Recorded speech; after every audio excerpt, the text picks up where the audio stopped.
Gamers, it's time. It's time to look into the recent leaks, the recent announcements made at this year's E3. A lot happened. A lot's been leaked and announced, officially and unofficially, and all of it is 100% real. I've checked all the sources. There's a lot to dig into here. There's a lot to chew on. But I think it's all pretty exciting. So I think we should just get straight into it, because this is honestly pretty crazy. I think a lot of these things are going to change the landscape of gaming forever. And I'm really looking forward to seeing the ways in which these brand new products completely change the way we even think about interactive art. And to keep it 100 with you, I'm pretty stoned right now. I'm pretty high. I'm having a good time. I decided to stream because I found this and I thought I've definitely seen this before, but I saw it today and I thought it was the funniest thing in the world.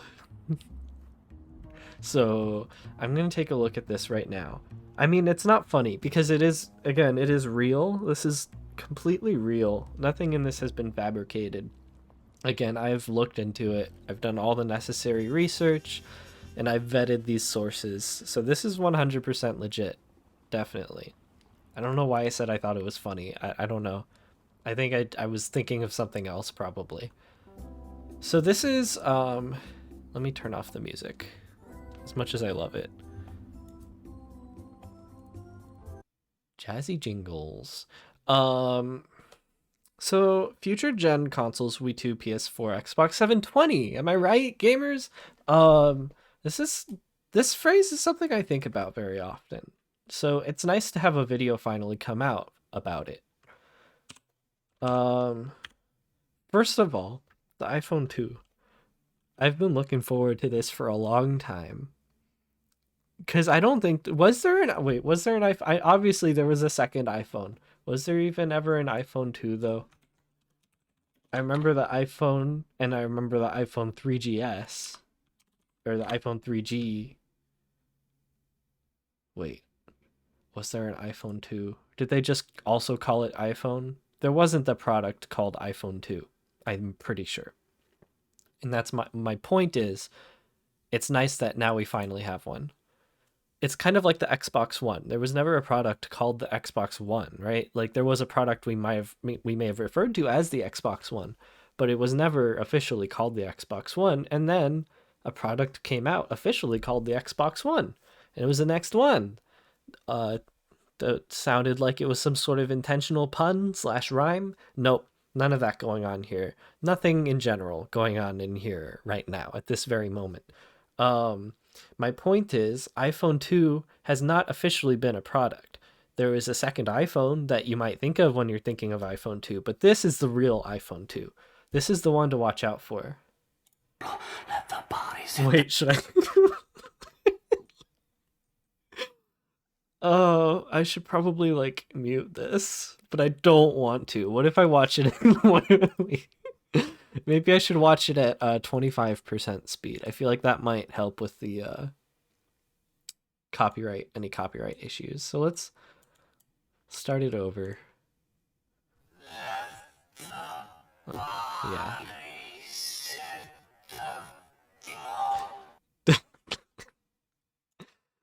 Maybe not. Maybe not that slow. Maybe fast. Is fast good? I don't know. I feel like this video has such perfect timing, comedic timing. Not comedic. It's a real leak. Um. Uh. I should just play it, I guess. Fuck, that's loud. Holy shit. Okay, hang on. Let me turn that down a little bit.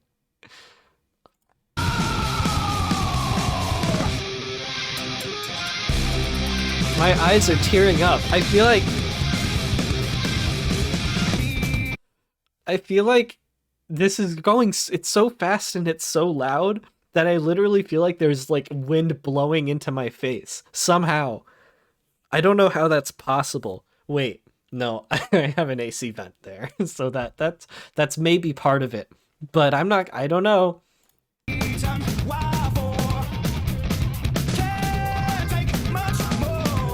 Okay, this is too fast. I think I'll just mute it and we'll just play it at normal speed because I want to go over these. This is a very serious conversation right now. I'm doing real journalism, okay? So first of all, Apple, traditionally not a video game company, right? We all know that's kind of starting to change with the release of the iPhone, which just came out.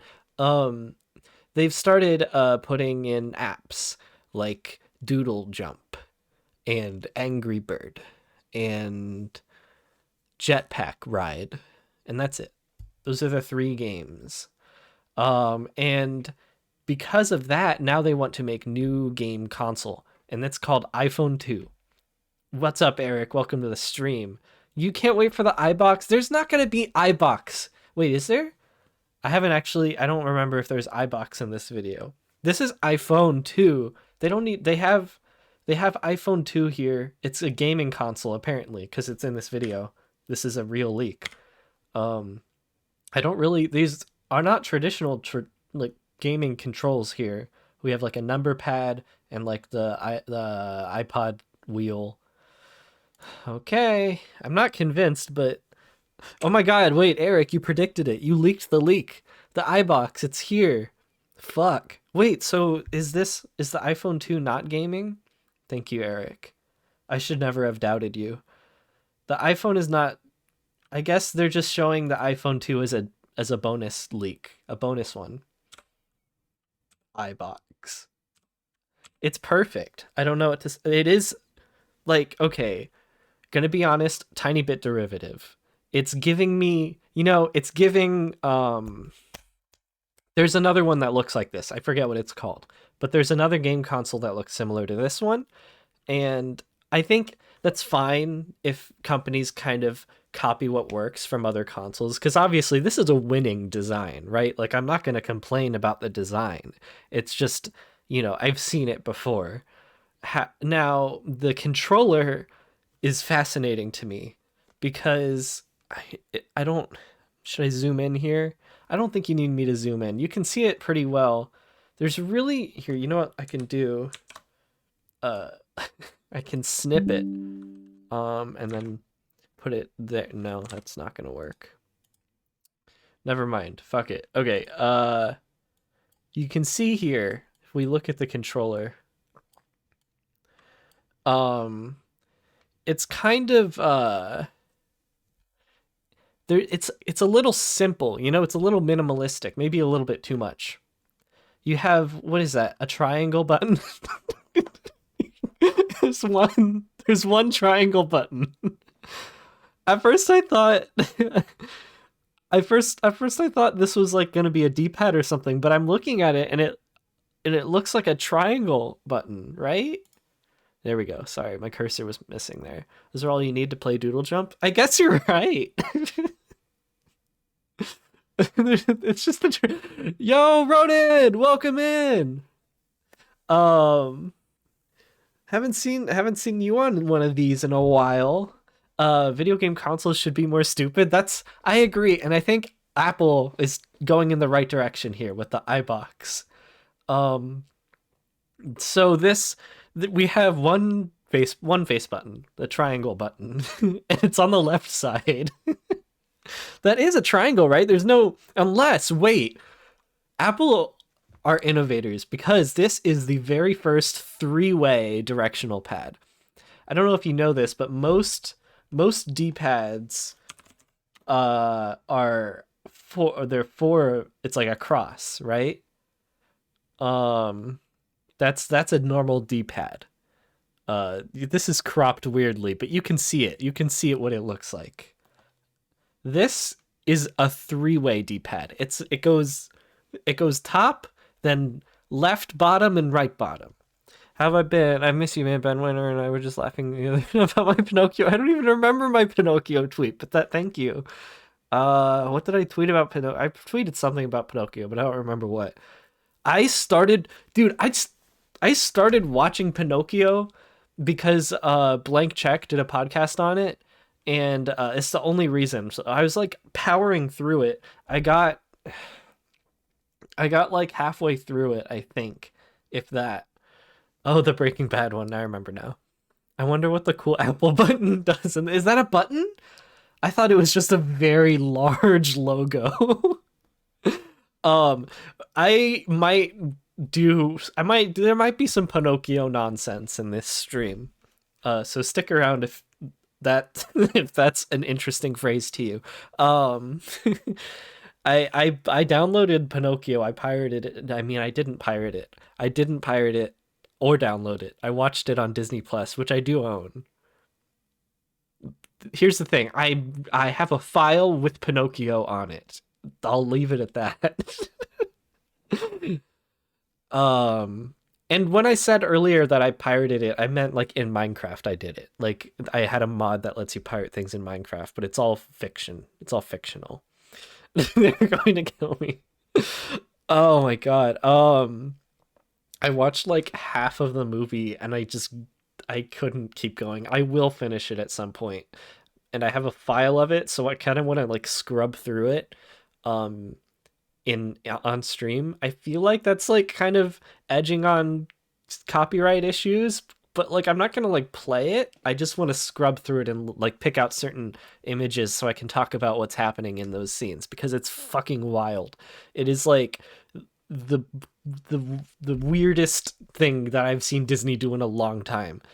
Like it's bad. It's very very bad, but it's also like embarrassingly bad. Like it's probably the worst thing that Tom Hanks has done in ever in his life. This is his lowest low. It's like I feel bad for him. Like I feel embarrassed for him. Like if I was watching that with him somehow, like I don't know, if Tom Hanks invited me to his house for a Pinocchio screening with a bunch of his other friends cuz I hang out, I'm one of Tom Hanks's friends. I'm in that group. Um if we went on one of our, regular Tom Hanks movie meetings, movie whatevers. um I lost my train of thought. I'm kind of I'm high as balls right now, to be honest. Is Tom Hanks No, Tom Hanks is Geppetto, and it's so bad. It's so like there's not much he can do though. I feel like he's doing the best he can, probably. I don't know. He could probably do a bit better. He could probably do a bit better. But I feel like he's doing what he can with what he's given in that movie. The problem is what he's given is like less than nothing. And so what he can is not very much at all. Um and it's like he's just acting uh across from, fake things. Like there's nothing for him to react to. It's just him in a big green room looking at tennis balls, and that's the whole movie. And like obviously that's not anything new, but in this instance specifically, it's kind of you can see the performance. Like this is the most I've ever been able to just see a Tom Hanks performance instead of like see him as a character. Um like it's like you're at a one of those Tom Hanks parties that I go to. Um It's like you're at one of those at like a gathering at his house, and he's like drunk and just like doing like improving like, "Yo, what if I was Geppetto from Pinocchio?" That's my Tom Hanks impression, by the way. That was me trying very hard. Robert Zemeckis, yeah, what's Bobby Z doing? Is getting worse at making movies, and that's a genuine shame. Yeah, I mean, is he getting worse, or is he just not trying? Like, I don't I don't know. I feel like he's got like enough. He's got enough gold under his belt at this point that he can just kind of do whatever. Or maybe he's genuinely trying, in which case that's a little bit sad, and I feel a little bit bad for him. Yeah, I don't know if they set Tom Hanks up to fail or if it's just one of those perfect storm things where everything just happened to go wrong. Can I get an invite to one of these cool Tom Hanks parties? Sorry, it's very exclusive.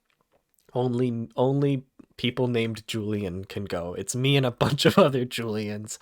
Tom Hanks has a strange obsession with people named Julian, and this is not a weird one, not a weird obsession, a strange one. The difference is it's not creepy. This is completely platonic. He just likes being good buds, good friends with people. This is such a weird. This is a joke. This is not. I'm not slandering Tom Hanks in any way. No, that didn't happen, Ronan. iBox. Yeah, so getting back on topic here a little bit. A little bit. This Apple logo, I'm not convinced that it's a button. I think it might just be a logo that you can't press down on, but it could easily be a button. And if it is a button, that kind of raises the question, is this one button or two buttons? Is the stem also a button and the this part's also a button? Or are the stem and the thing connected like one button? Or is it like a D-pad where it's on a pivot and pressing this this one goes up and this one goes down? um and that would mean this is the very first controller to have both a three-way D-pad and a two-way D-pad and an analog stick. And that's all the controls you get on the Apple iBox. You have a D-pad that goes in three directions. You have a pivoting point that just goes like a seesaw, basically. You have a very skewed seesaw that really wants you to press down and not up. And you have the analog stick. And there's probably something really weird with the analog stick, too. Oh, yeah, for all five directions. There you go. Between the two of these, you get even more directions than a normal D-pad. Well, not really, because the diagonals. And then a D-pad that doesn't do diagonals. Uh, so in that way, it's superior. Uh, I wonder if there's triggers. There's no way to see from this angle. I wish the leaker had taken more angles from this picture. The left pad has a Deathly Hallow on it. No, I think it's either a triangular D-pad or it's a triangle button like you get on a PlayStation controller, just one triangle button, one big triangle button. I think the tri D-pad is more interesting though, so I'm gonna assume it's that. There are some details we don't know. For example, does this glow at all, or is it just translucent? I don't know. I think there could be some cool like gamer lighting in there. Um, and then the trigger situation, we gotta know. We have to know two triggers, three triggers, four triggers. I don't know. Analog, digital, could be. Maybe there's no triggers. Maybe there are two D-pads where the triggers should be. I don't know. This controller, anything's possible at this point. And then moving on to the console itself, of course, very normal console. Only one controller input. You're right. I hadn't noticed that. Very, very astute observation, Eric. So no multiplayer. However, I think that I've heard things about an adapter that turns one into like four and it splits it four ways. However, in order to you can't really use all four at once. It has a four-way switch, so you can switch which controller it uses. So it's not really for multiplayer. It's just if you want to have four controllers plugged in at the same time, and switch between them, only using one at a time. Uh, yeah, I guess that's easier than just getting a different controller and unplugging one and plugging back in the other one in. Power button. Uh, is this a disc? I thought this was a disc slot, but looking closer, it looks like this is the only opening, and it doesn't extend any further, which means there isn't room for a disc.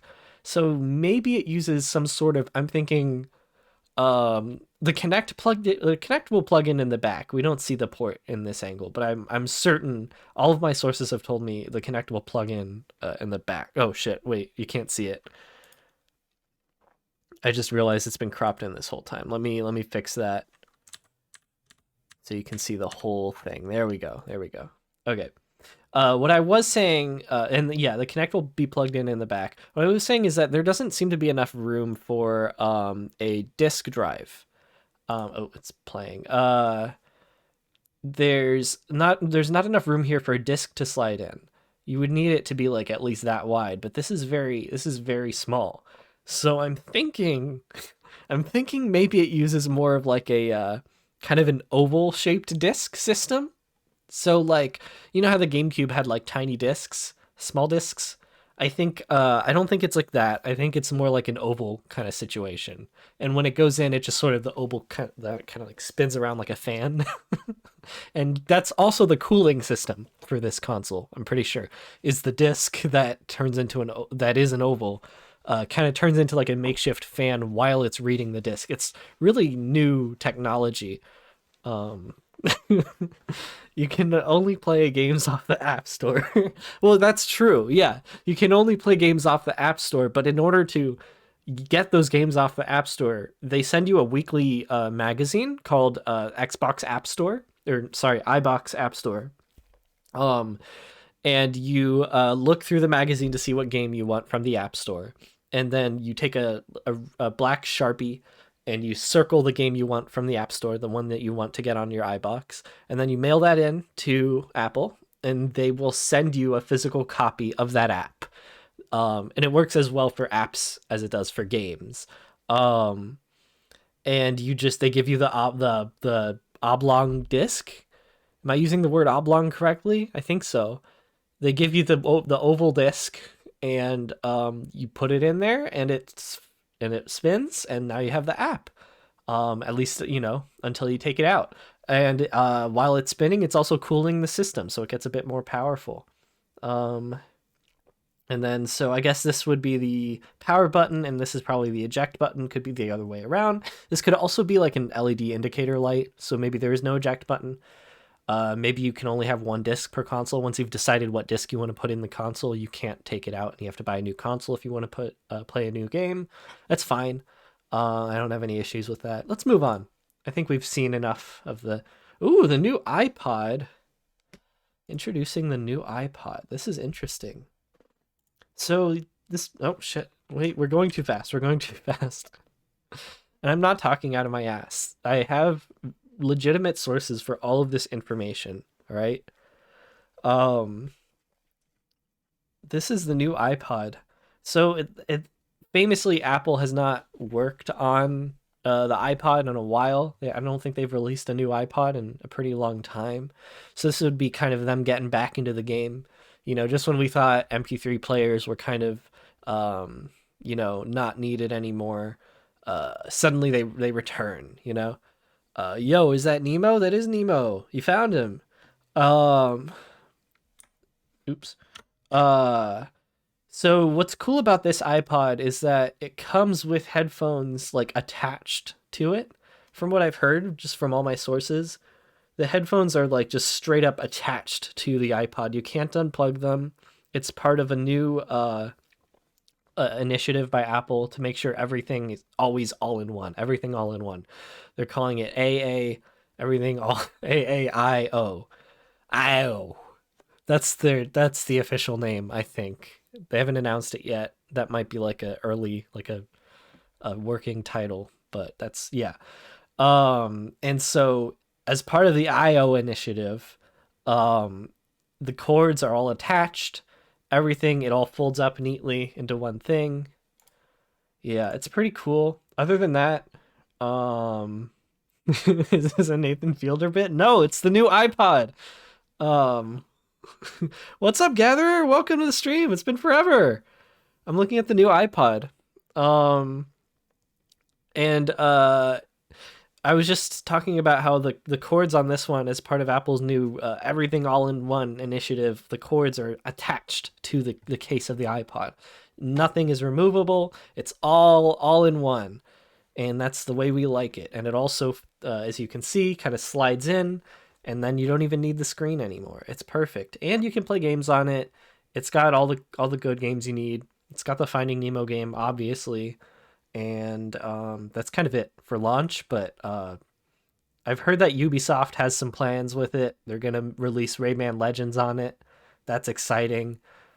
But I've also heard a separate other leak that said that they actually are gonna delay Rayman Legends so that they can put it on everything else. Also, it's gonna fucking piss me off. Am I more excited for the iPhone 2 or the new iPod? That's a good question. Let's go back to the iPhone 2 real quick for reference. Both, look, they serve different functions. Ellen DeGeneres is getting residuals from what I've heard. Yeah, I've heard that too, for sure. Yeah. Cuz if you've heard that and I haven't, that would mean you have sources that know things that my sources don't, and that's definitely not possible. So I'm pretty sure I've heard that.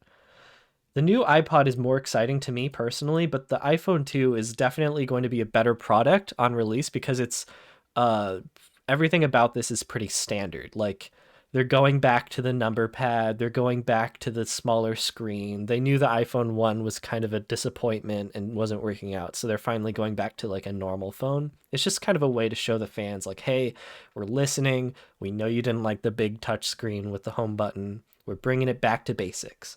Whereas the new iPod is like progressing towards the future. Genuinely sorry I couldn't stay for longer. I'll see if I can pop back in later tonight. If not, always good to see you, Julian. Hope you've been well. Never stop streaming unless you want to. Oh, thank you, Ronan. Thank you so much, Ronan. Uh, hope you have a good night. See you later if you come back. This is the new iPod, and I think it is a more exciting product than the iPhone 2.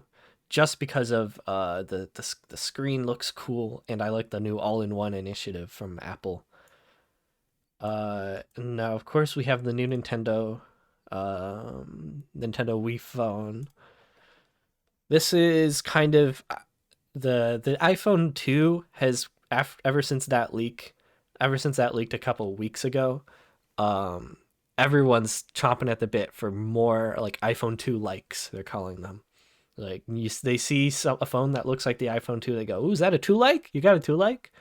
Um, any phones that look like the iPhone. That's what everyone wants. So we got a Wii phone. Nintendo's making their own little iPhone 2 knockoff. Because let's be honest, this is an iPhone 2 knockoff. Let me be clear. There is not an original bone in Nintendo's body right now. They are just copying Apple as always. Apple makes the iPhone 2, Nintendo makes the Wii phone. It's a tale as old as time. The Bezos phone is coming. Wait, let's look that up. I want to see the Amazon phone. Is there going to be an Amazon phone? The sad thing about phones now is that they all look boring. Like with, an exception every now and then with like folding phones and stuff. But even then, it's like you can't look up something like wii2, ps4, xbox720 these days because it's always just, oh, it's a new box, it's a new bland boring box, or oh, it's a new rectangle with a screen. um I like started looking up Amazon phone and then got sidetracked. I don't want to actually go on the Amazon website. Not really, don't really want to do that right now. There was a Fire phone. I guess that's kind of like an Amazon phone. There's a 3D and excuse me, is a 3D enabled smartphone developed by Amazon, manufactured by Foxconn, which something sounds like something out of Metal Gear in my opinion. Um this is it's a boring phone. It's a boring slab of glass, as they all are. The phone is notable for its hallmark feature, dynamic perspective, using four front-facing. Oh, it's like a 3DS. What? How did we bring it back to Nintendo? Foxconn is the worst, are they? I've never heard of them. I don't keep up with the companies. I mean, Amazon is working with them, so they can't be great. um so it has like does that mean it has like a 3D screen without glasses like the 3DS? Using four front-facing cameras and a gyroscope to track the user's movements, the OS adjusts the UI so it gives the impression of depth in 3D. It's not even really 3D. It just uses like a gyroscope to make the icons move a little bit with your perspective. That's stupid. There was a DSi game that did that. Wait, let me look this up. DSi perspective game. I hope that does something. Is this it? Oops. Shit. I lost it. There it is. Tales in a Box, Hidden Shapes and Perspective. Look up Foxconn and it'll be a time. Maybe in a sec. Oh, I shouldn't have accepted the cookies. Fuck. In Tales in a Box, discover a new slant on hidden object games. Via clever use of the Nintendo DSi system's inner camera, you can peer into the screen. Yeah, this is the game I was thinking of. Let me see if I can find like a video of it. Tales in a Box DSi.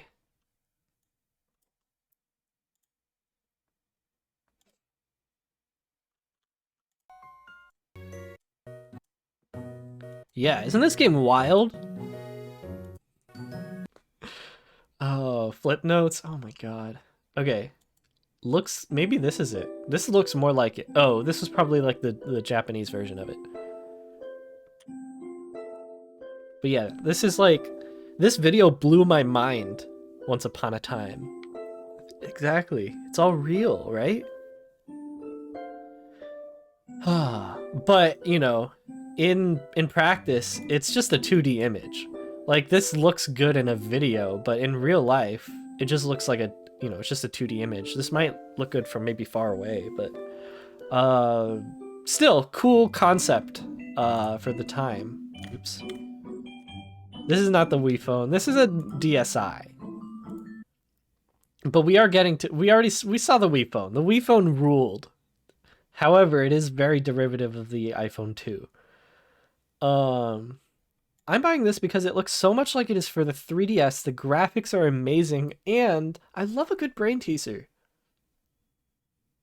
This was an amazing game. It's kind of hard to remember the name. Should have been called something more easy to remember. Big agree. Yes, it's out. All right. Anyways, so that's all the Fire Phone did. That's the gimmick of the Fire Phone is it did what that DSi game did, which came out in 2010, and this phone came out 4 years later. I thought Amazon was supposed to be leading the pack. What's happening here? Like even like the 3DS was out in 2014, right? And that had real proper 3D. This is fake 3D. Oh, your head's moving, so we'll move the icons. No, I want it popping out at me. Okay. Let's go back to the the Wii phone. Nintendo DS closed. So the cool thing about the Nintendo DS closed is it's actually closed forever.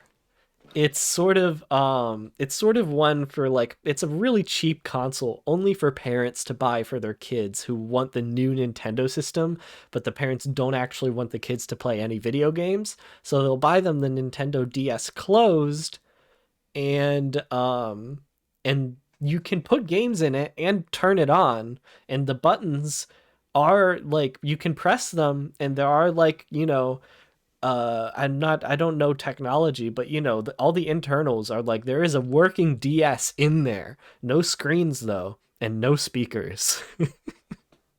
And you can't actually see the game. So you just have to kind of imagine what's happening, but it is actually happening, definitely. Um they fit all the hardware of the DS into there. Just no screens and no speakers. You see these three? things here, those are not speakers. Those are actually little LED light indicators. It's just for battery. Just to let you know how much battery is left. If they're all green, you have battery, and it slowly starts, going back as the battery goes away. Um, like shrinking like that, like all filled and then dwindling. Um, but it's a pretty cool, innovative system, I think. It'd be cool to know if there was a port to put it on a screen, but I know I've beaten all Zelda games 100% on the DS closed. I have two. Um, and granted there weren't that many Zelda games. There were like 3 or 4, but they were all like kind of smaller versions of Zelda games. Like you get on like the mobile version of like God of War of whatever. And I don't know why they bothered to change the games when you're not even gonna see or hear them. They could have just, it has the hardware of the DS. I don't know why they made it like a smaller version of the game for the DS closed when one, you can't see or hear them, and two, it's perfectly capable of running the original DS cartridge. But yeah, it was a great Zelda console. Definitely. Lots of nostalgia for it for sure. And also it's a leak and it's coming out soon. I gotta get my story straight here. I forgot what's going on. Where am I? Who are you people? Um where's the Xbox 720 though? Oh, I'm sure we'll get to it. Nintendo DS Open. So this was actually when they got some complaints about the Nintendo DS closed, and so they designed a second model that was way more expensive that had screens built in and opened up like this, as you can see. But make no mistake, the DS closed is not the DS Open, but closed. It is an entirely different product called the Nintendo DS Closed. And this is the Nintendo DS Open. This is this is kind of alternating between a gaming history educational stream and like a leak like you know Nintendo leak rumor speculation stream. It's both of those at once. It's Schrodinger's Nintendo stream. Can you close the open? That's a good question. As of now, we don't have all the information. This would suggest that there is like a hinge that functions, one would think, but the Nintendo DS closed when it came out also looked like it could open and it could not open. And when people tried opening it themselves using, like advanced tools and techniques, it it resulted in the tragedies of 2014. And obviously that was a nightmare, and really, really sad for everyone involved. And I honestly have kind of lost trust in Nintendo since that happened. But yes, exactly. We move on, but we keep the past with us, right? We keep it with us, but we move on at the same time. We do both of those things. It's Schrodinger's past. Um, and I just hope that the families can eventually go back to playing on Nintendo consoles, because I can't imagine not enjoying playing a Nintendo console. It must be terrible, terrible to have that happen to your loved one and not be able to and associate that trauma with a Nintendo console. So it's really sad that those people got those paper cuts, but like I said, we move on. So the Nintendo DS Open is uh, a new product, like I was saying, and it's possible it can't close, but I don't know. Nintendo's lately has been on a streak of listening to the fans, so it might close. I don't know, which might be kind of interesting when someone has a DS closed and someone else has a DS open, like what the multiplayer options are. Like, are they compatible with each other? Maybe it's backwards compatible with DS closed games. I don't know.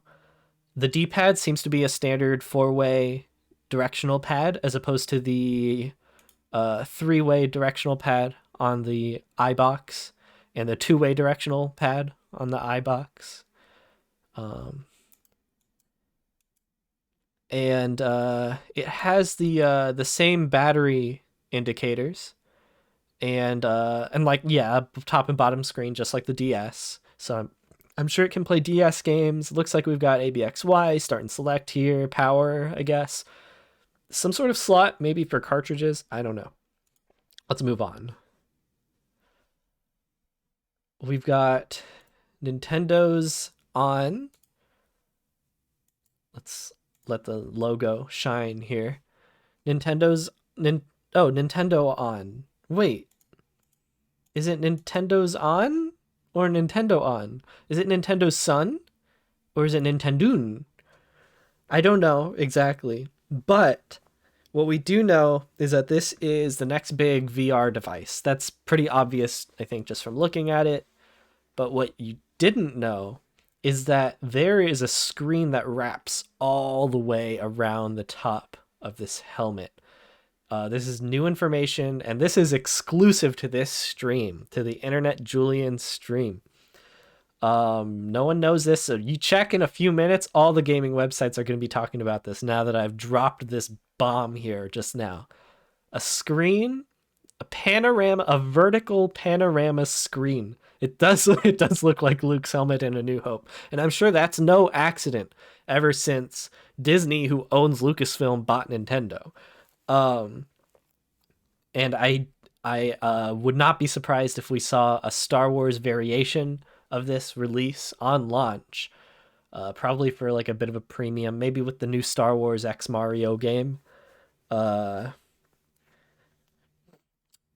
yeah, so a vertical panoramic display, which is great because most VR games, one kind of hurdle with being able to see properly in a VR game is that field of view. Some games have or some VR headsets have a really squished in field of view where it kind of looks like you're looking at the world through like a pair of goggles or something. But some other headsets have a wider field of view so that the image takes up even more of your space and you're more immersed in the world. Now, this helmet does not have a wider field of view, but it has a very tall field of view that even extends behind the head. Now, this is really useful for if you if it's it immerses you because you know there's things behind you. Because you know that there's a screen behind you, and that immerses you more because you're like, wow, I just know because I've seen the inside of the helmet from the outside of it. I know that there's a screen behind me, and that makes me feel like I'm in the world more and also above me. It's so that's pretty cool. You really feel like you're in that world because if you think about it, in real life, the world is also above you and behind you. I don't know why they couldn't extend it so it's also to the right and left of you. That would have been nice. But, you can't complain when they're innovating this much. Maybe they'll save it for Nintendo on 2. And of course, we have the 3 buttons on top: start, select, and kill. The third button, no one really knows what it does yet. It has a bit of an ominous name, but I'm sure that's just like a temporary thing. So let's go on to the next thing. The Game Boy Omega. Of course, Nintendo is bringing back. Oh, spoilers. Nintendo is bringing back the Game Boy. It's the Game Boy Omega. I don't know what else there is to say, really. It's pretty obvious. Like very normal standard design. We see this on a lot of things with the removable 3 buttons to the right. Very kind of a trope at this point.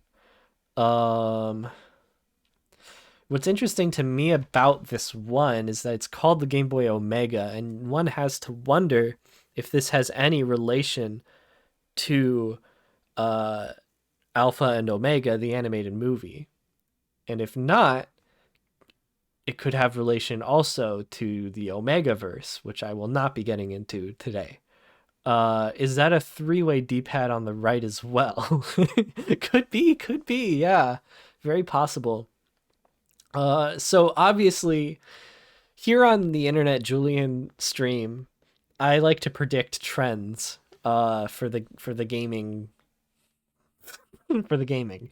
And I've just predicted just now. I predict that most games now, most D-pads will be three-way. It's the new normal. All right. So keep that in mind as we start getting some more announcements from all the other big companies. Three-way D-pads are in. So we got your standard moon button, and moon button. They're shaped like moons. It's the three moon D-pad. We've all seen it before. Of course, it is removable. And fun fact, when you remove it like this is a standalone console right here. Now, of course, there's not much you can play on it. It has, just like the DS closed, it does not have a screen, nor does it have any speakers. It is just it's just a three-way moon D-pad. So you might be able to get away with playing some DS closed games on there, but the controls are a little bit different, so maybe not. Very simplistic controls on this one. But it is, you can transfer your save data from this tiny game console to the big one, and the games communicate with each other, and it's pretty neat. It's kind of like the Pocket, what do you call it? Pocket Walker or something. Like the pedometer that Pokemon Soul Silver and Heart Gold came with. It's kind of like that. What else we got here? We have the battery indicator light that kind of fills up and dwindles. The six lights that we see a lot. And we have here this right here is that start, that select, and that's power. It's not the most intuitive, but it's what we got. And that's the D-pad. And this, of course, is a 3.5 inch diagonally capacitive touch display with a resolution of 5 by whatever the correct pixel would be for 5 with the dimensions that I just mentioned earlier. 5 it's 5 by 2.5. That's what I've just decided the screen is. That's the it has 2.5 pixels up and down and 5 pixels across. And it's OLED. So that's pretty sick. I'm looking forward to this one. I'm looking forward to seeing how the developers will account for the very low pixel count on the screen. I think games are more interesting creatively when they have these limitations placed upon them. GameCube Portable, that's all it is. There's really nothing to say about this one. It's just a game. It's a GameCube. You can put GameCube discs in it. It has a volume slider and a screen, just a very normal screen, controls. It's all there. I have actually seen a video of it in action. Let me see if I can find that.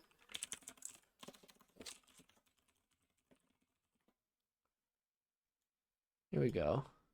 I don't know why he called it fake. It's not fake. I turned the fake GameCube Portable into a real thing. How does the screen close with those buttons sticking out? It's a good question. Well, now I'm looking at it, it looks like the screen is pretty like sunk in, right? Like there's a lot of like the bezels go outwards instead of like, you get it? Or maybe I'm just looking at it wrong. It almost looks like the screen is sunk in, so it's like a bit of an opening for the buttons. Maybe not though. Saw this portable game. I don't know if I'm gonna watch this. I don't think I want to watch the whole video. It's a good video. I recommend it, but I don't feel the need to rewatch it all right now.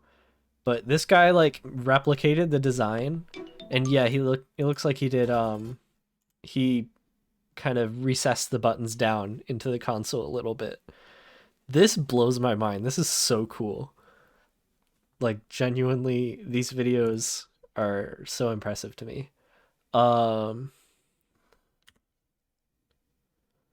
Yeah, this is just neat as hell. It is a bit of a mixed bag. This design isn't super ergonomic, and while I wouldn't say that the weird grips ruin the feel of the portable, I would certainly say that it would be better off without them. The screen is 480p. Yeah, you got it early. Might not sound great, but it looks quite good, as that's the resolution these games are meant to run at. Audio sounds flawless through the headphones and speakers, and the volume slider works as intended. The I knew it was a volume slider. power boards from 4Layer Tech also add some convenient features, like the ability to tune the charging speeds. Okay, no. Sorry, but he ruined it. He put some custom software on there. No, just make it a normal GameCube, idiot. Don't put all these new menus on there. That menu wasn't there before. Okay, well he had to because that's not a real functioning disc slot as far as I remember. It's just for aesthetics. I don't think he could actually put the disc slot. So, this video is a failure. This man made actually a really cool video, and it's good, and you should watch it. So what do we got? What do we got next? Microsoft? Is that it? Does this one have a name? That's the Xbox 720? That was kind of a twist. I thought this would be like a VR headset or something. Unless, is the Xbox... Is that the thing that goes on the shelf? Or I thought that was a helmet at first. This is what we've been waiting for all stream. Oh my god. So wow, there's a lot to unpack here for sure. The obvious is that there seem to be some like, what do you call these? They look like there's a candy that these looks like ropes, like sweet tart ropes or something like that. Are they? Is that what it's called? I'm gonna look it up. Sweet tart ropes. Yeah, I got it. I got it right.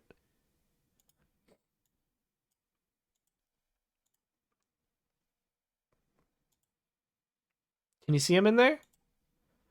If we look at here, let me get like I think there was a firework outside or a gunshot, one of those. So you see that like just the shape of it, right? Then there's look at the red ones in there. It's the sweet tart ropes. Definitely. I'm not crazy. And then we seem to have a green light of some sort. This might be the power button right here. This whole thing. Just a very big power button for you to slap. No, wait. I just noticed the disc going in. Never mind. The disc goes in to here, and this is the optical drive. And you can actually see the disc spinning. No, you can't. You can't see the disc spinning through the glass because, look, the disc should be right. Oh, shit. You can't see my cursor. There you go. The disc, you should be able to see the disc right there, but you can't, which means there is some sort of invisibility spell on the exterior of this slot, which is a brand new revolutionary technique of making some manufacturers want to make their game consoles quieter. Microsoft wants to make its game consoles quieter visually. So there's no disc spinning that you can see. They made it invisible. Now, of course, they could have just covered this glass up, but I think the invisibility spell, which, by the way, yes, Microsoft has invented magic. So that's pretty cool. And the disc becomes invisible, and then you can no longer see it, and maybe you can no longer hear it either. We don't really know the deets on the invisibility spell as of yet, but we are working on it. And then, of course, the sweet tart ropes power the GPU and the CPU, and the whole thing has a handle, a few handles, a few different grab spots where you can grab it from. And it's a ball, and it spins. The whole ball spins, and you have to chase it. It spins around the room, and it rolls around. You have to chase it and find it in order to play your games. And that's and that's the controller.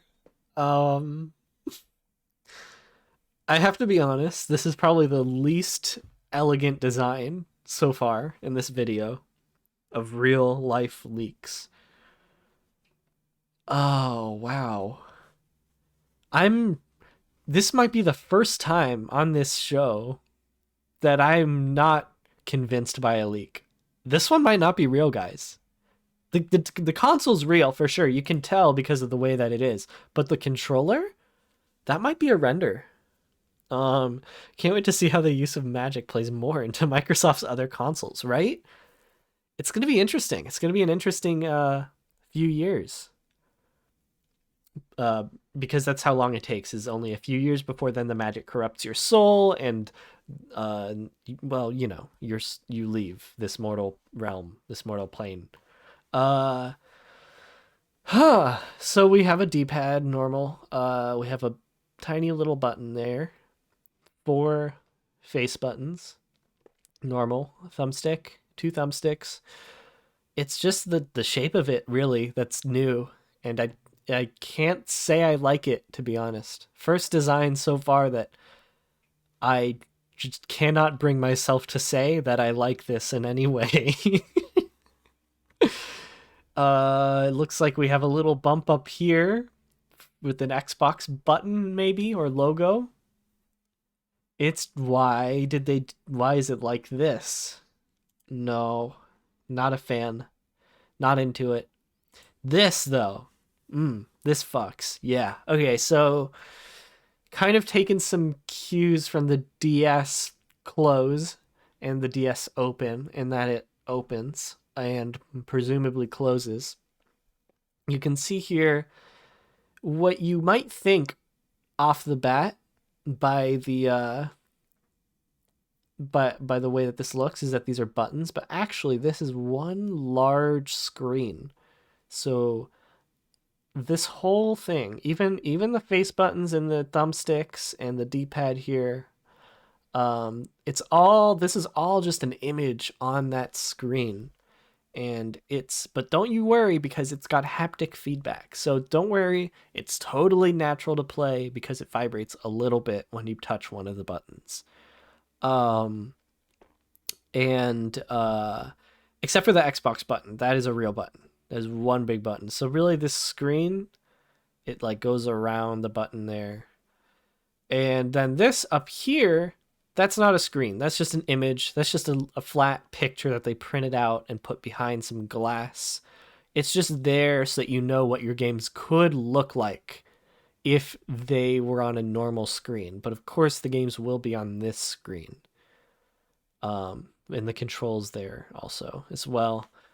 The game itself, so because this is a real button, and you need these, even though they're not real buttons, you do need them on the screen at all times. The game happens in the negative space around all of those aforementioned things. That's where you see the game. And yeah, then this is a printout. This is just a folding phone rebranded to a 360 portable. Exactly. They're getting a little lazy with their designs. Anyways, we got an Ethernet port right here. And a slot, looks like for maybe you could play half of a long disc, half of one of those long discs from the iBox, maybe. I like long discs as a format. Oh, I'm seeing now. Hang on. I'm seeing now there's some sort of interesting shape around the corners. It looks like this is where you plug in the headphones. So it's got 1, 2, 3, 4 headphone jacks. You can't see the other port. Well, you can kind of see this port. The other one's in the same spot, and this one's kind of off camera. But it's got 4 headphone jacks, so everyone can hear the game. You can have up to 4 people hearing the game with you. And I think that's pretty cool. Pretty exciting stuff.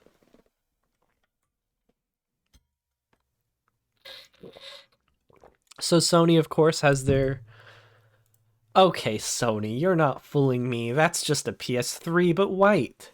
That's all that is, right? That's a PS3 Slim, but it's white.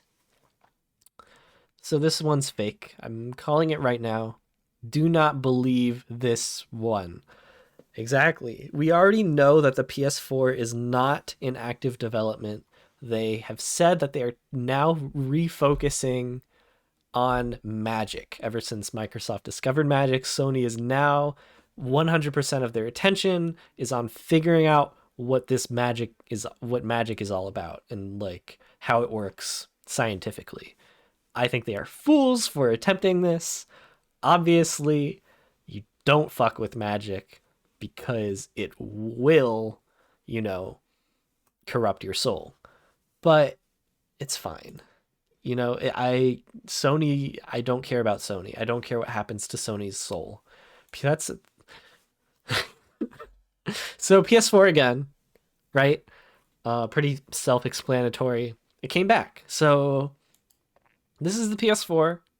Keep it in your mind's eye. Remember it? Here it is again. Does it look different? If it does, that might say something about the kind of person you are. All right? That might say something about you. Because I don't know what you're thinking, but to me, this is the PS4 again. It's the same picture. It's that Office meme.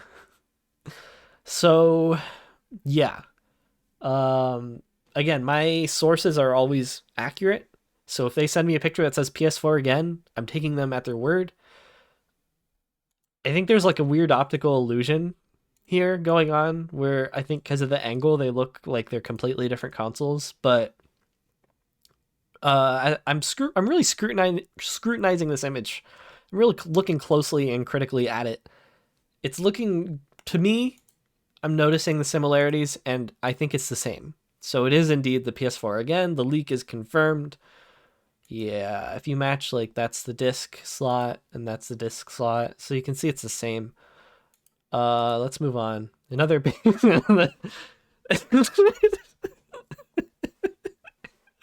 um, it's another one, right? So it's just, you can see there's the disc slot. Like I said, it's all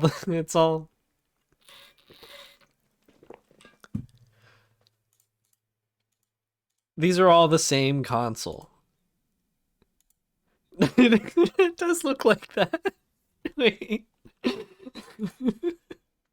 I need to try something here. Probably know what I'm doing, but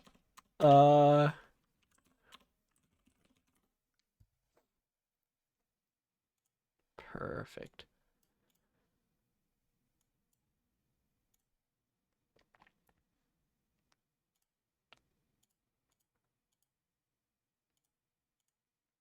This is important work that I'm doing here on twitch.tv.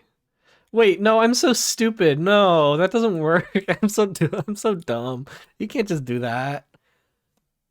It doesn't even look like he's standing on it in any way. Why did I think it would?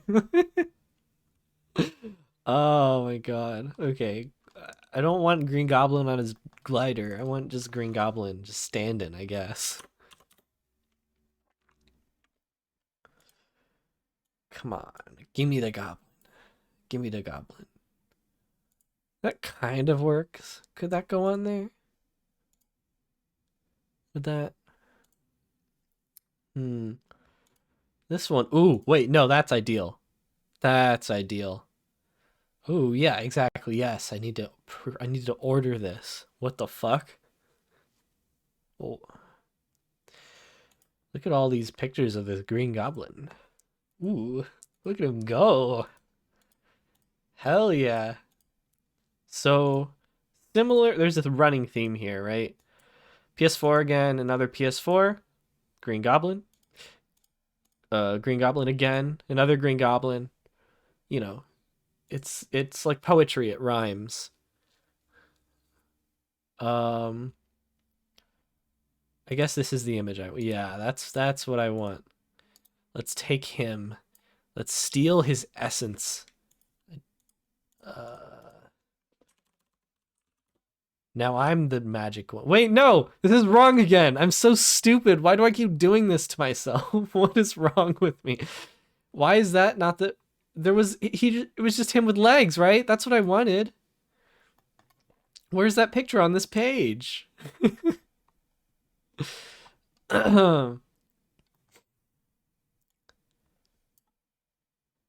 Okay, what about this picture? Will that give me a PNG?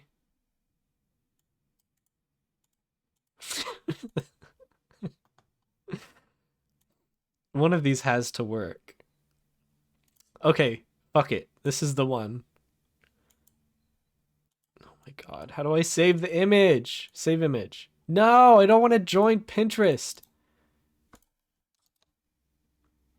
Damn.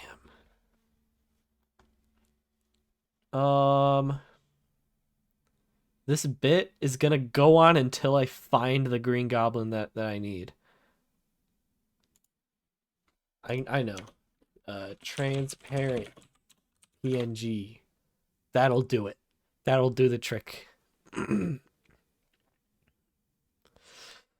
Where is he? Where's one that's just standing without the glider? That's like the alternate Green Goblin, though. This one doesn't work. So many goblins, so little time. No, I got all the time in the world. Spy Kids 4. Where's Mr. Goblin with just legs, no glider? Okay, Green Goblin standing. Wait, this is it. someone on DeviantArt. Someone on DeviantArt saved me. Saved the stream. Okay. How do I save the image? Why can't I save the image? Open image in new tab. Give me that. Give me that. Like from I Think You Should Leave. Give me that. If you know, you know. Okay. Here we go. He's here. He is here. And it was worth it. How do I want to flip it though. Let's flip it horizontal. There we go. And let's kind of rotate it just a little bit. No, wrong. No, let me rotate the Gobby. It's you who's out, Gobby. Oh my god. Okay, maybe no rotating. I don't think he wants to be rotated. Yeah, it won't let me rotate it. Okay. And there he is. And that's it. That's all you need. That's all you need. Another PS4. So as long as I'm talking about the Jesus Christ, we'll get to that one. So we have here, now I know this says PS3, like this literally says the text PS3, but this is in fact another PS4. Now, as you can tell, there have been some design changes. First of all, primarily the main one is these two green these two green triangles. That's the obvious thing that jumps out at me when I'm looking at this design. Now encased in these triangles represent the eyes because they are the eyes of this machine. They in each triangle is located one camera, and this is how the console knows that what game it wants to play. So it comes with every single game pre-installed, and it only knows what game to pick based on the disc that you're about to put in it. And the way it knows what the disc is it looks at the disc with its cameras before you slide it in. So really the disc slot and the disc mechanism, it's not really about reading the disc. It's more just about kind of storing the disc to let you know that that's the one that's in use.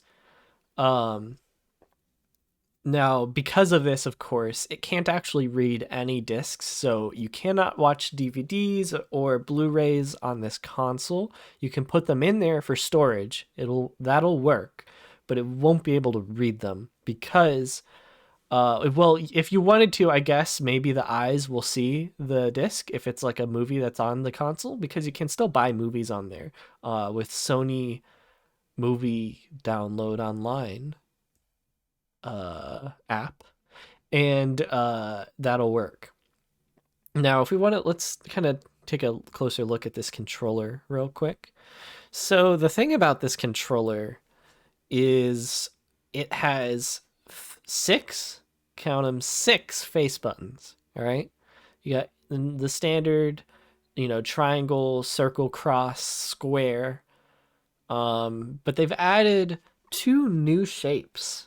You can't really see them in this photo because it's a very blurry leak. But I have been told that these new shapes are smiley face and frowny face. Now, these will be used in games. They're context-sensitive buttons, excuse me. They're context-sensitive buttons that can just do whatever the developer wants them to. So maybe in one game, smiley faces jump and frowny faces crouch. I don't know. It's up to them. It's up to the developers. Really, that's what this is all about, is giving developers new options for their games.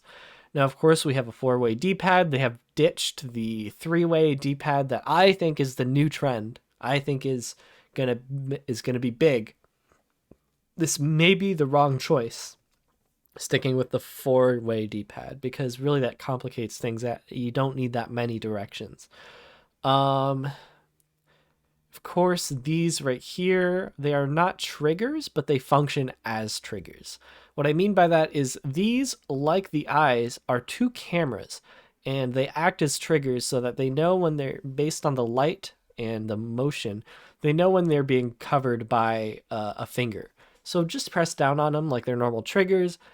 It's just that the mechanism is different. Instead of being like a button that you press down on, it's a camera that senses that its lens is being covered, and then it functions as a button. It's pretty intuitive. However, the controller does have a pretty bad battery life at around 5 minutes. Not ideal, but hey, you can plug it in, so it's fine. Just plug it in and play it wired. Really, it's the best way to play it anyways. Now, of course, there have been concerns about the cameras watching you while you play games, but Sony has come on the record and said, "Do not worry, we probably will not watch you." That is the quote, I'm pretty sure. And so that to me is very reassuring, mostly. Now, this one is pretty clear. This is funny PS4 controller. Oh, let's get Mr. Goblin out of there. Goodbye. This is funny PS4 controller. It's a new peripheral coming out for the PS4. It's got, yes, exactly. It's got some crazy directional buttons, along with a new middle direction, which we have not seen before. The middle direction. Traditionally, the D-pad is on a pivot of some sort. This one is actually, the D-pad is resting on one button that functions as the center direction. So if you find yourself going too far, like right in a game, and you want to like go back instead of going left, you can press the center button and it'll start going center. I'm struggling to visualize this, but I'm sure in practice, I'm sure it works really well. Everyone who's used it has told me that it is a game changer. Now, of course, they've also gone and flipped the face buttons on the left side to differentiate the left side from the right side.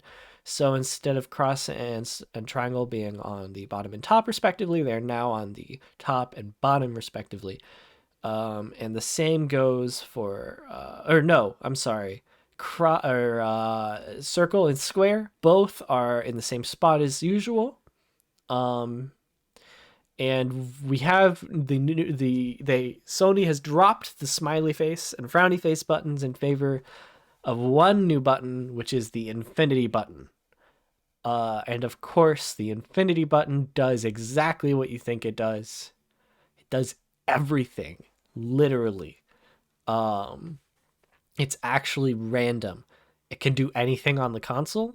I think Sony has said that there's virtually an infinite amount of things the button can do. Now, of course, that's probably just, marketing stuff. They're probably not being completely truthful. Most experts who I've talked to have guessed the amount is closer to 1.5 million, something like that. They did all the different combinations of all the different things you can do on the console and said it was about 1.5 million. That to me sounds low. Like, that sounds low. I'm pretty sure their math is a bit wrong. I would guess it at like maybe 10 million. So I don't know. Take this all with a grain of salt. I'm no expert. And of course we have more directional buttons, so many thumbsticks, And of course, each one is labeled with a Roman numeral from 1 to whatever the highest one here is. And I think that's pretty cool. We've got 1, we've got 2, I see there. Also 2 here, and 1 here, and 3 here. 4 and 4 and 5, and I think that's 6. So it's really hard to tell these ones.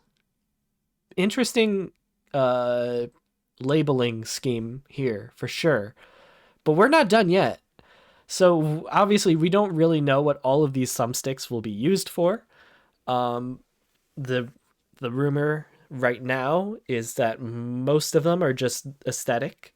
Most of them are just fixed in place and do not work. They don't work at all, except for the ones that that are unique numbers. So the duplicate numbers don't work, but 5, for example, works just fine. We've got a light here. The light tells you how happy you are. I don't know. What the fuck? Whatever. Who cares? There's more buttons. These 3 are not buttons. That's just part of the design. It's just 3 gray rectangles. That's part of the new logo. These are buttons. So we've got, of course, start, select.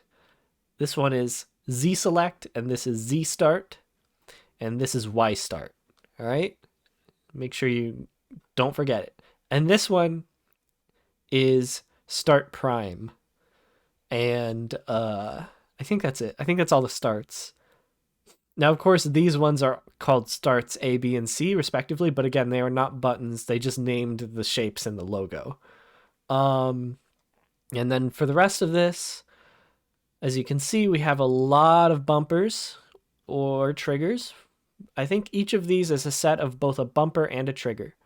So starting from the left, making our way towards the right, we have we have L1 and L2, and L3 and L4, and L5 and L6, and L7 and L8, and finally L9, which is not, there's no trigger here, it's just the bumper. And then it's the same for the right side. R1 and 2, 3 and 4, 5 and 6, 7, 8, and 9. R9. R9 is key. R9 is probably the most important button on the controller. It's basically the new like cross or the new A button if you use Xbox or Nintendo. It's the way you select things in menus is by pressing R9. So they're trying something new here with this controller. Will it pay off? I don't know. Thanks for subscribing, Pac-Man Hero. Welcome to the stream. We're finishing up this leak from my sources in the industry. This is, and the official name for this, at least so far, it might change, it might be temporary, is Funny PS4 controller. And of course, it's our trusted leaker over at funnyjunk.com. And here we have the final PS4.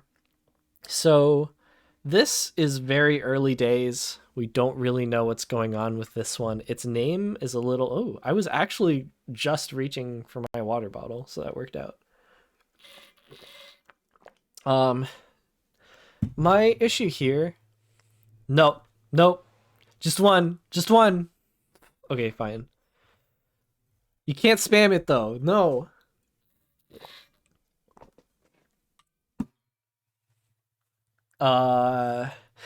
So this is the final PS4. One thing I don't like about this, especially, to me, this is a downgrade.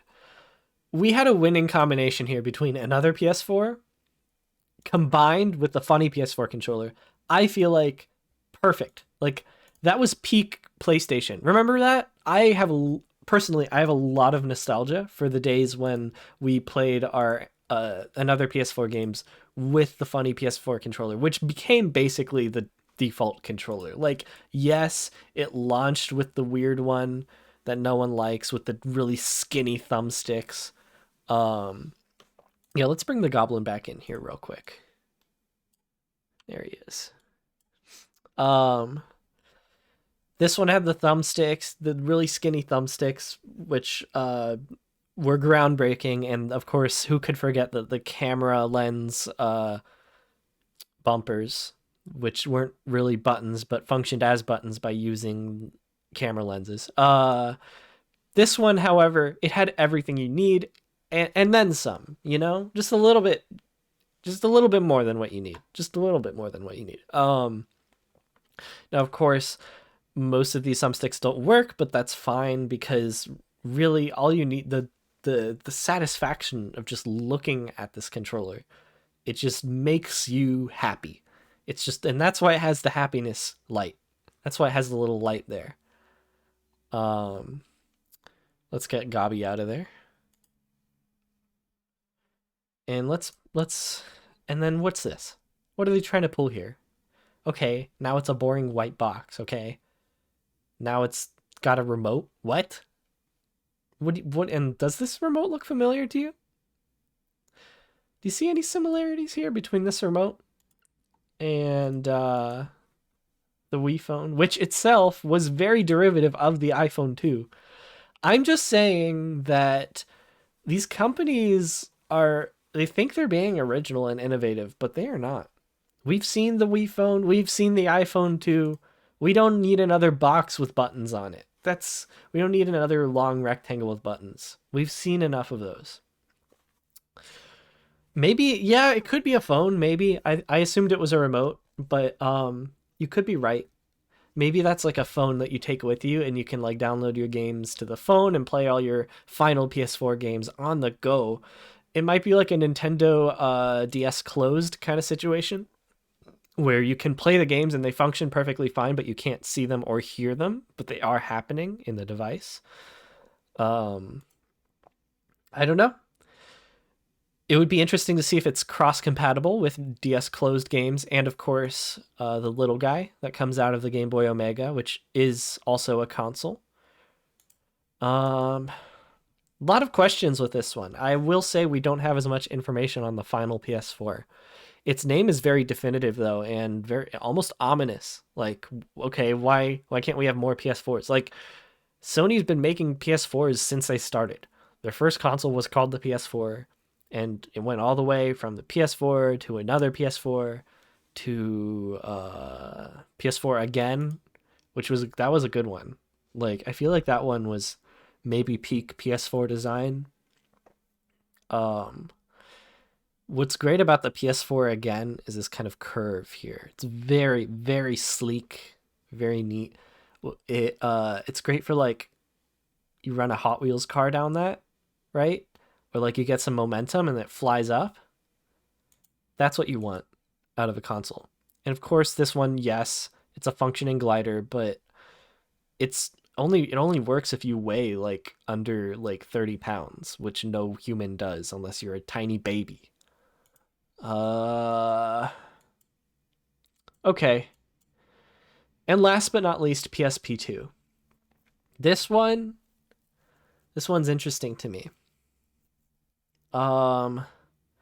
In that there's some echoes of the glider design in this to me. This feels very reminiscent of another PS4.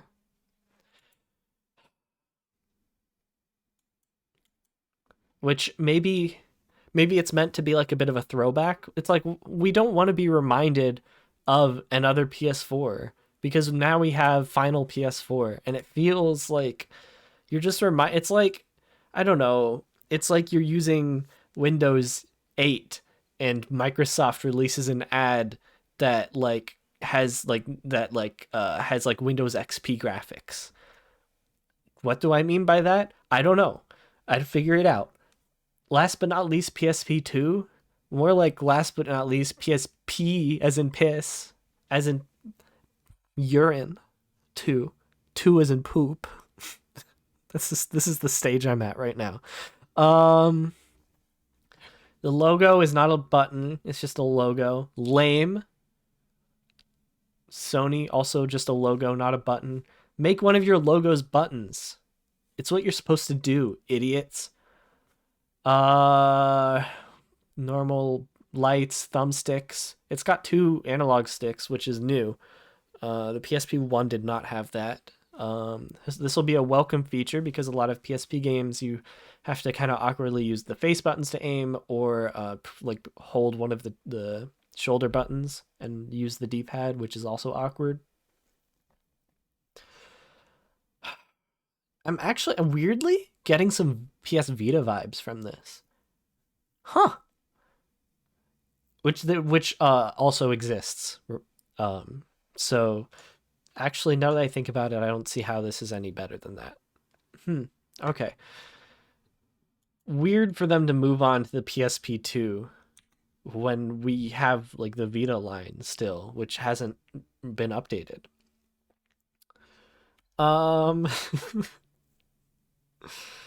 Okay. I feel like there's another one. We got a few. We have more than one. I didn't think I would take. How long did I take with that? I'm an hour and a half into this stream, so it took me an hour and a half to get through this hour or a minute and a half long video, basically. That's like, it's crazy.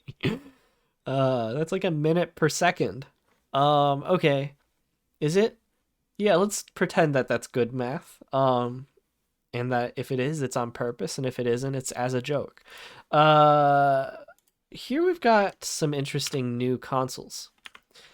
So, in case you didn't know what's going on here, these are what the new gaming consoles may look like. So let's give that a like. What will the newest gaming consoles look like? Let's see if there's any music here. Ooh. I don't want to get copyright. That's no music. Okay, so of course we have the return of, I think this one was another PS4. Or that one may have been PS4 again. Now this one is really interesting to me. I can barely read that. Hang on. What does that say? Presenting PS4 concept. I think it means leak. I think that means this is a leak for sure. The cool thing about this controller is that it stands on its own. So you don't actually need to hold it if you don't want to. Instead, you can prop it up like this and then like lean forward and like poke at the buttons with your fingers. And that's a pretty, I think, interesting feature. It also has, as you can see, a light in the center. It's just a light. That's all. Don't worry about it. On the console itself, it's fine. It's whatever. Okay, here we've got the PlayStation laundry machine. This is of course this is a washer, a clothes washer, a washer of clothes, washing machine.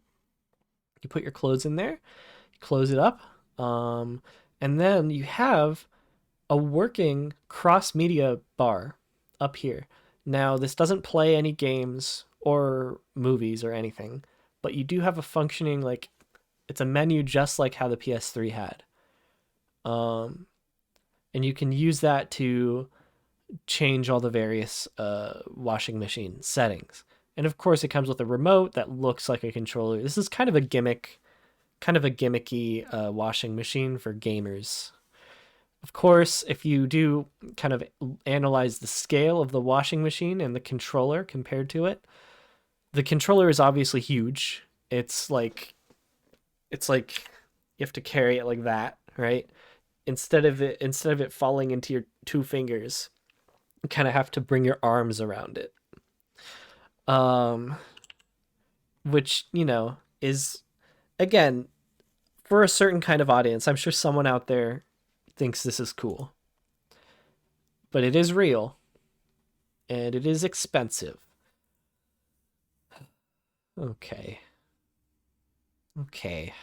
It only has 4 directional, as opposed to 3, which is, of course, the superior amount of directional buttons. Sony PS3, George Foreman, GRP4P, Grill Beyond with the new PS4. Why settle when you can have both? So this is like a joke that was done in Drake and Josh, right? Like, didn't they have like a GameCube grill or something? Or am I like mixing up my episodes? Maybe those are two separate episodes. uh, but I do remember back when the PS3 came out, people saying it looked like a George Foreman grill. But like, when did this video come out?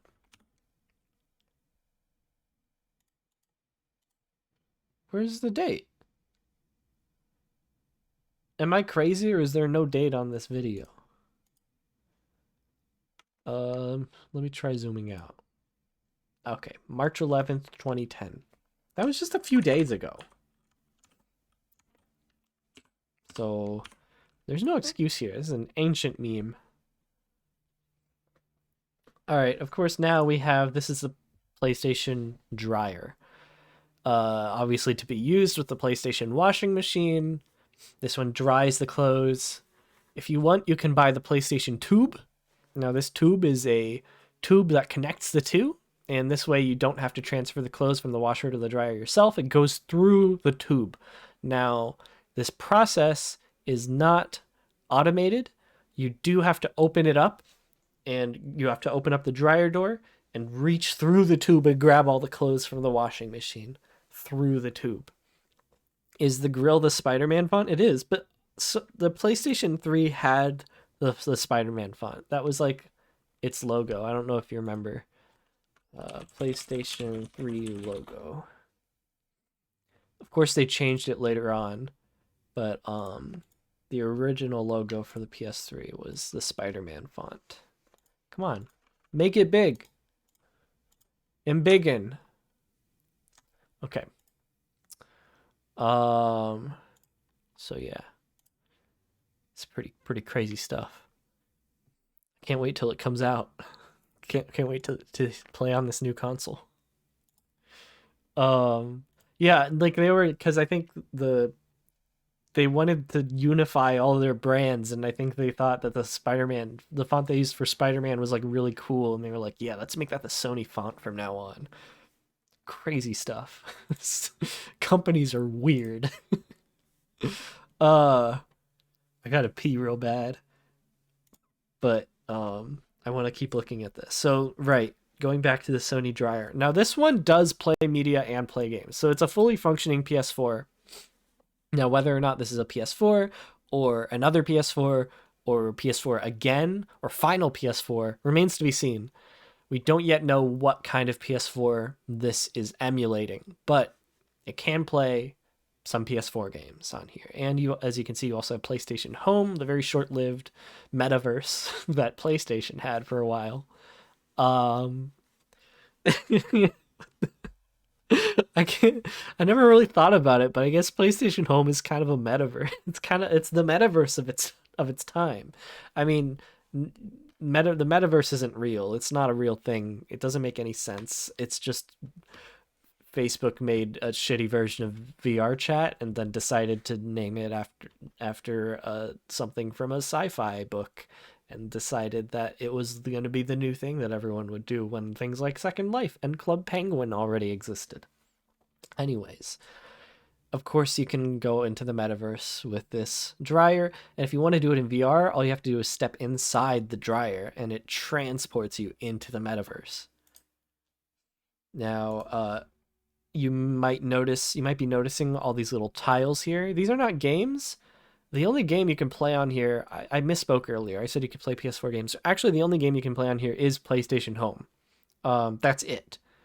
And you can also do email and plug in a controller, and you can look at a picture of a camera and a picture of a musical note.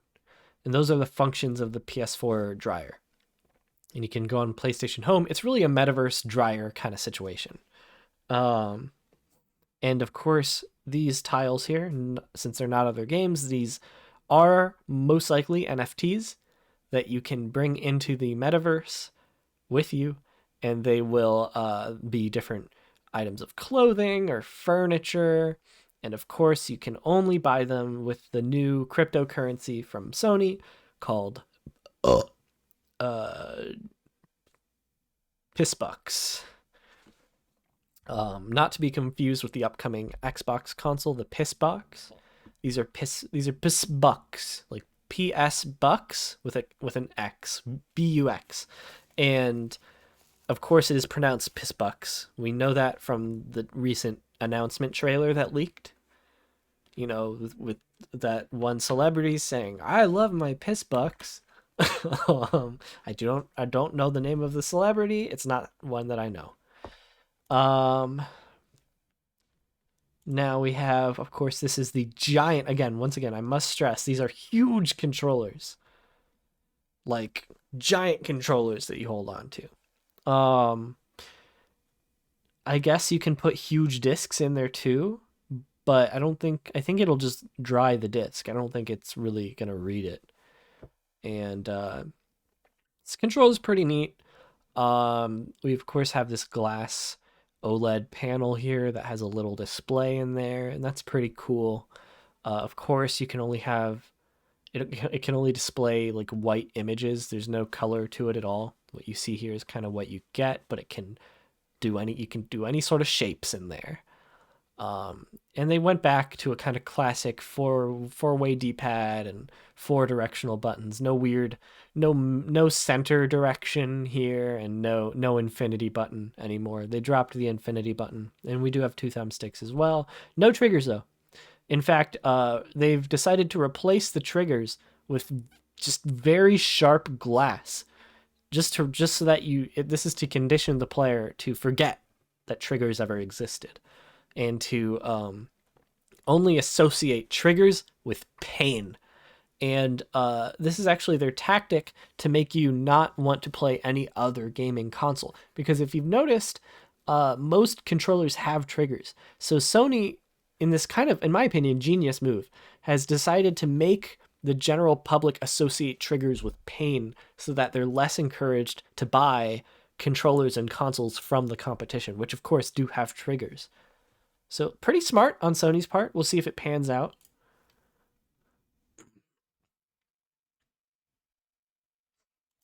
Now, of course, this we don't even need.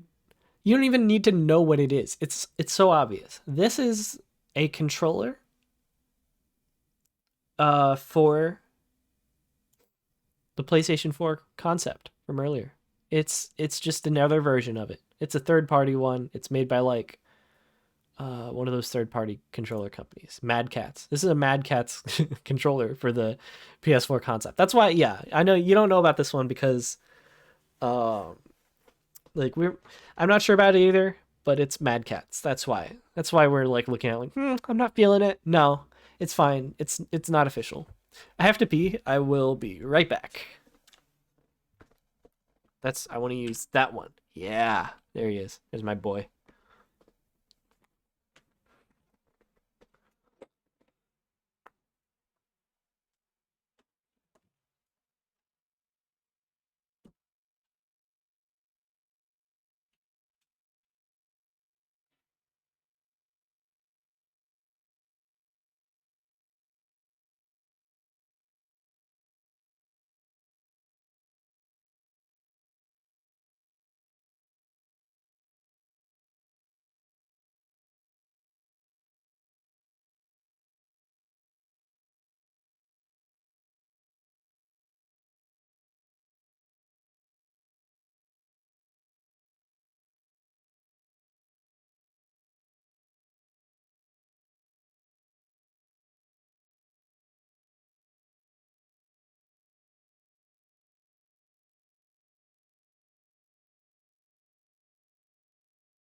I'm back for some more gamer news. So, this is the Mad Catz controller for the PS4 concept. Let's keep going. Now, of course, we have another PS4. Again, Sony is just releasing new PS4s left and right. It's hard to keep track at this point. I don't know what this one is called. All we know is that it's another PS4 variant. I like to call this one Red Guy. He's Red Boy. Red. I don't know what I like. What do I like to call it? It's just the red one. That's all. And as you can see, it's got kind of a face to it, and that's because these controllers are actually they are sentient. They have feelings and emotions. And they think and they eat too. They feed. We don't really know yet what they use for sustenance. This has not been confirmed, and since it's not out yet, we don't have any reviews to test it. But the leak coming out of Sony HQ right now is yes, they do feed. That's kind of all we know. It was just this image with the text, yes, they do feed. That was in the email I got. Along with a picture of a carpet with some like wine stains on it, I think. I don't really know what the stains were, but I assume wine, red wine. Anyways, so we don't really know what kind of the source of the red on this console is. People have speculated there's some sort of liquid cooling going on in this console. We don't know what the liquid is exactly, but I'm guessing it's just, water or whatever, and there's just like a red tint to the glass. It does have those cool sunglasses. And it's got, moving on to the thumbsticks now, what we like to call golf ball thumbsticks, golf ball style thumbsticks. These aren't actually thumbsticks. They are tiny golf balls that spin. And so they're kind of like a track ball, except they're small and they feel like a golf ball, like a tiny golf ball. And of course, we do have a center direction on this D-pad. And weirdly, a center direction. This is not an infinity face button. This is an additional center direction. Maybe for fighting games, if you want to do like two different directions, like if you want to do like left center, but you can't press both of them with one finger, so you get your other finger on here. Yeah, something like that. The PlayStation button is of course pressable. People have reported a weird like kind of squelching noise when you press it. Like it kind of goes like. No, it's not merely like that. It sounds like that when you press down on it, almost as if there's something kind of squishy, and kind of sounds like there's like almost something kind of squishy and juicy underneath it. No one really knows what that's about, but that's the story with that button. And the whole console, I'm looking forward to it. It's got some interesting vibes for sure. And of course we have a slot there. We don't really know what it's for. Some people have speculated for discs.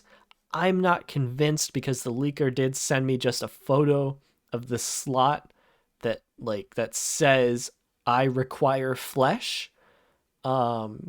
Now, I don't really know what that means. I think it might have been some sort of typo or an accidental paste from something. But this is a reliable leaker that I know who did die. Unrelated to the leak, of course. But he did die. And he did die before he sent the leak. I don't know what that's about, but I think the email just kind of got stuck. In the cloud for a while before it came to me.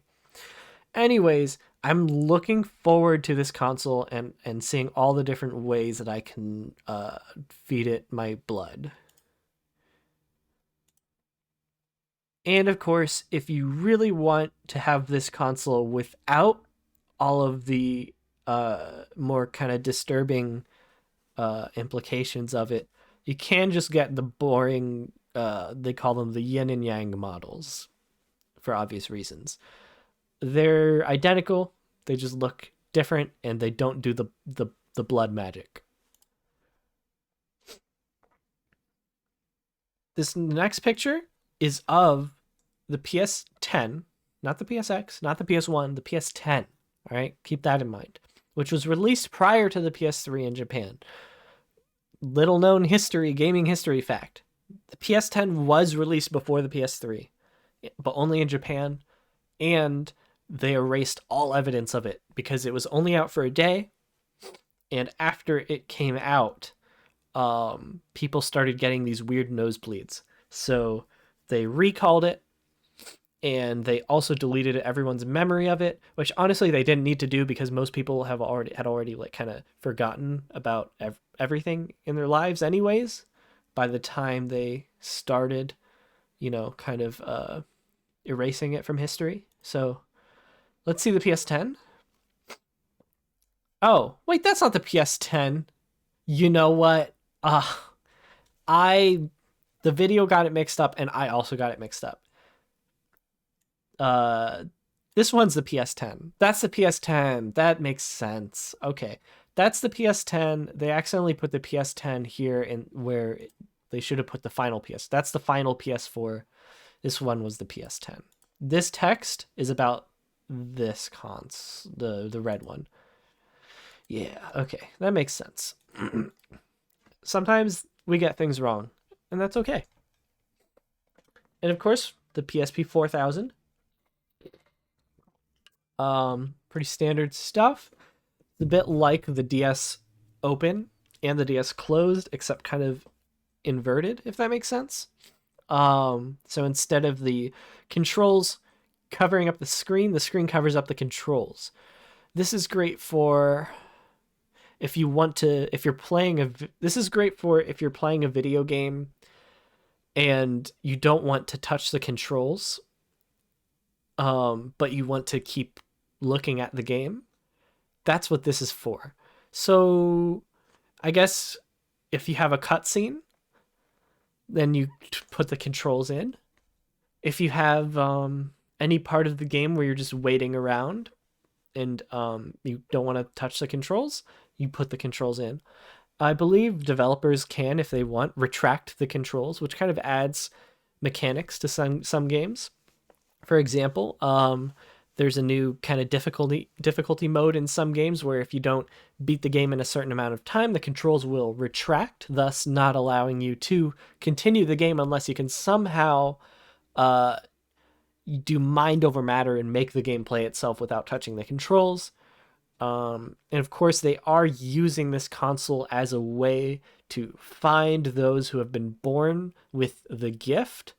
The gift, of course, being magic, which Microsoft discovered, and Sony is researching. Of course, we saw this with their PS10, which did blood magic, and the PSP 4000, which is not magical in any way, but is a good way to sense people with magic because they can control the game without touching the controls.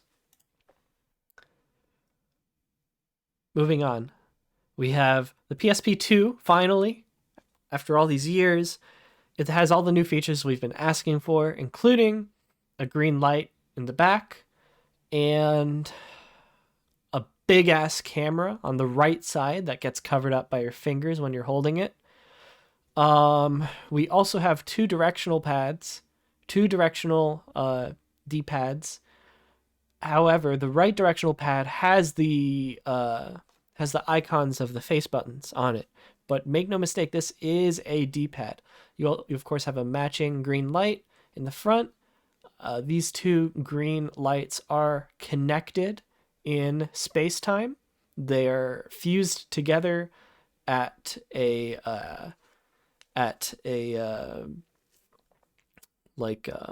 in the fourth dimension or whatever. There's a finger scanner on the back. Oh, is that what this is? Oh, I thought this was like a time portal thing, but I think you might be right. I think the time portal is more a different one that we'll get to. I have a lot of leak knowledge in my head. Not all of it stays in there properly. Okay, I get things mixed up every now and then. Of course, this device still uses UMDs from the PSP. Same exact format. However, the games are significantly wider. Like the games themselves, they're stretched out. And this makes them more immersive. Now, of course, we have a front-facing camera and a back-facing camera. LED lights. It's got everything you need, really. Now we have the iWish. This is a new product. It is a joint effort between Sony and Apple, obviously. So this is kind of a spiritual successor to the iPhone 2. It, of course, is a PSP, but it also works as an iPhone. However, I know we already have the iPhone like 14 coming out or whatever. This is only capable of running the version of iOS that was on the iPhone 3. That's all you're getting with this.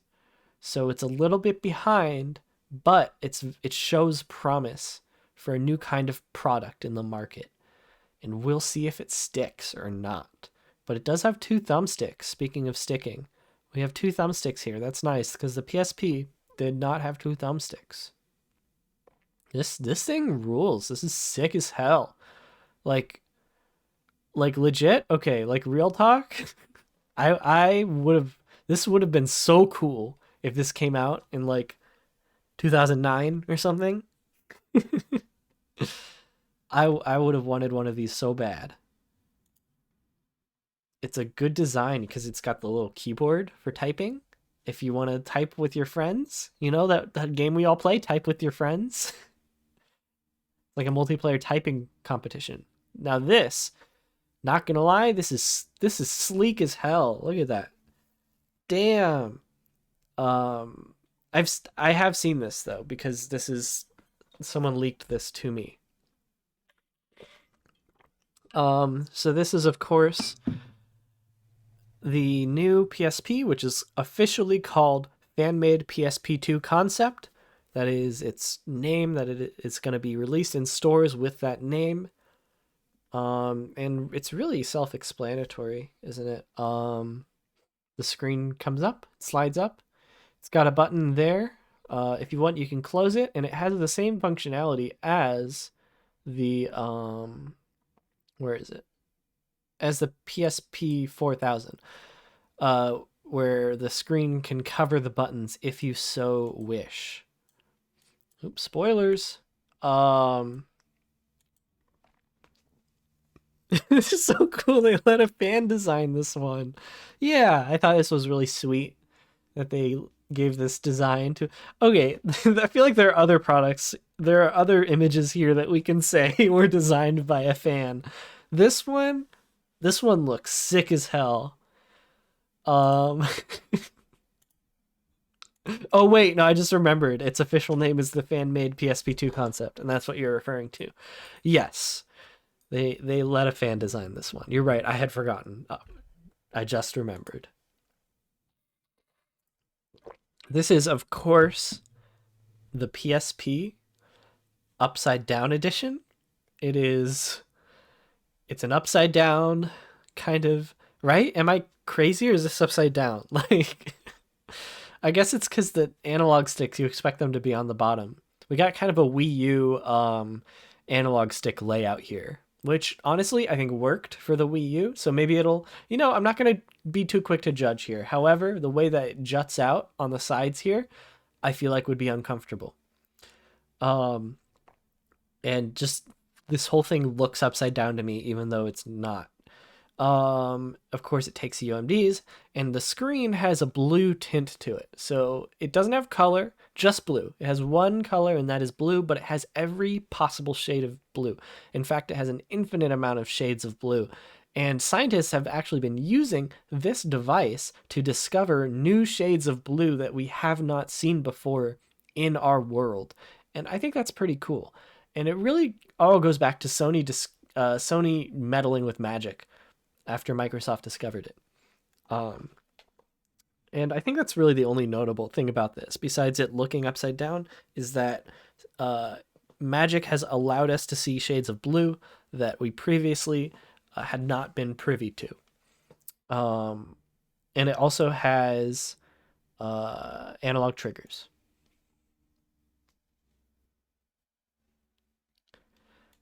So going back, we have fan-made PSP2 concept. Again, right? Am I crazy? Wait. Fan-made PSP2 concept. This guy. And then fan-made okay, it's back. I guess, yeah. Encore. The fan-made PSP2 concept has returned. It's exactly the same, completely unchanged. They just let it come back for a little while. Moving on.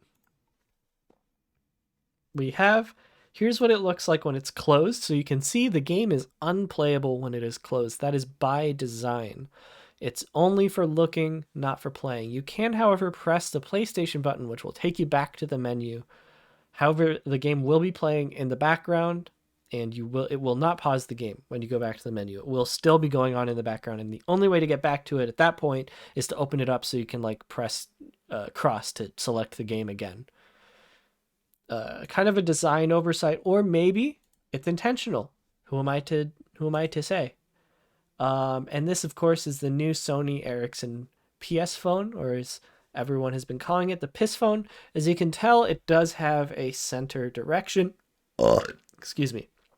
So we got a couple center directions here. Normal D-pad on this. Wait, I'm confused looking at this. How does this turn into this? Are these two different devices? Or what? Does this slide and there's a D-pad underneath here? This is weird. Okay. Sure. I'm kind of seeing it. Is this real? This could be real. No, it's not real. I mean, it is real. That's the whole. They're all real. Logo's not a button. That's disappointing. The logo should always be a button. You always get points off when the logo is not also a button. Yeah, pretty self-explanatory though. Pretty derivative of the Wii phone, if I'm being honest. But, what are you gonna do? And it looks like he's playing Star Wars Flight of the Falcon for the Game Boy Advance. Let's see what that game looks like so you can see what kind of graphics you can expect on the Sony Ericsson PIS phone. Flight of the Falcon GBA. I used to play this game a lot. Oh god. Look at this. Greatest game ever made. Hell yeah. That's all you need. Imagine playing this on the go. Crazy. It's got everything you could possibly want in a game. It has Star Wars. Moving on. So I think maybe they gave it a bit of a graphical boost for the new console.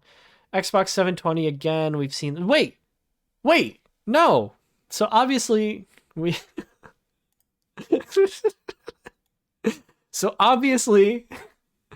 Sony's taking some cues from... I'm sorry, Microsoft is taking some cues from Sony here when they designed this new Xbox 720. In that it is Green Goblin compatible.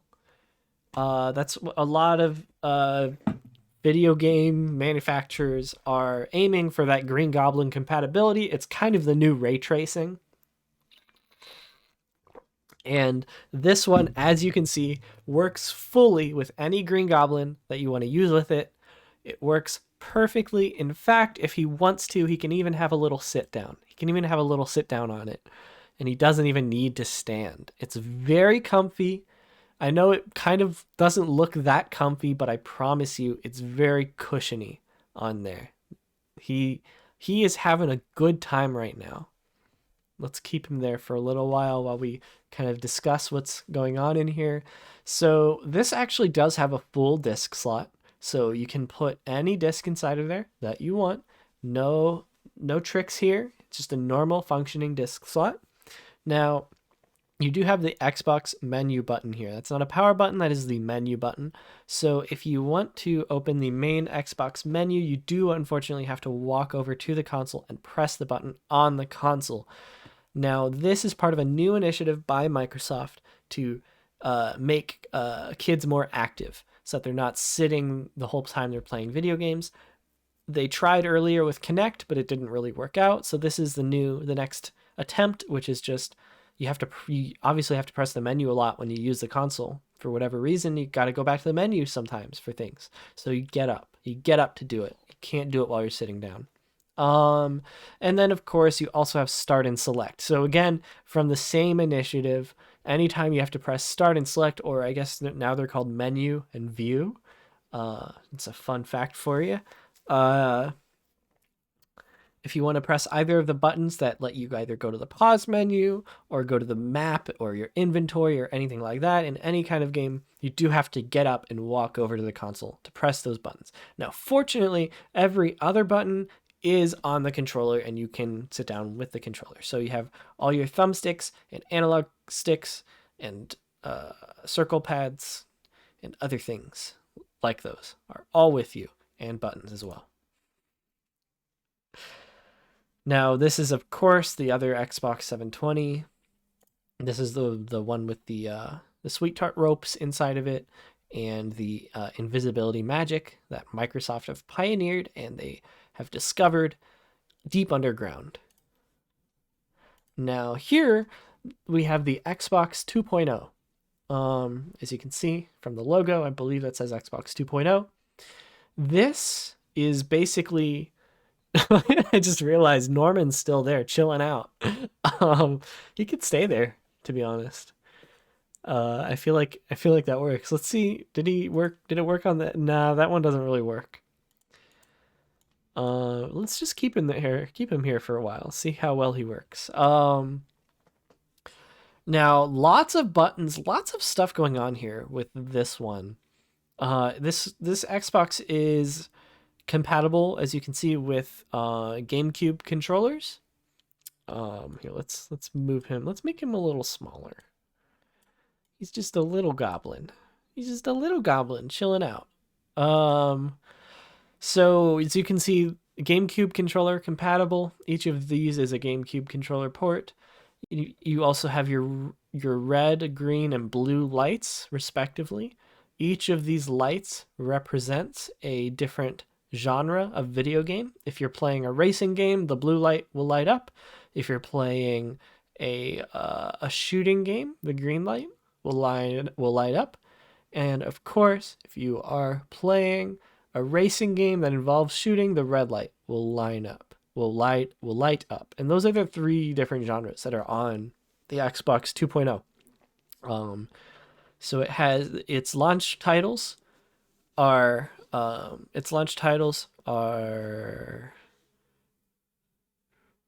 what's a racing game? I can't think of a single racing game. I want to say Mario Kart, but that doesn't make sense. That's not good. Okay, whatever.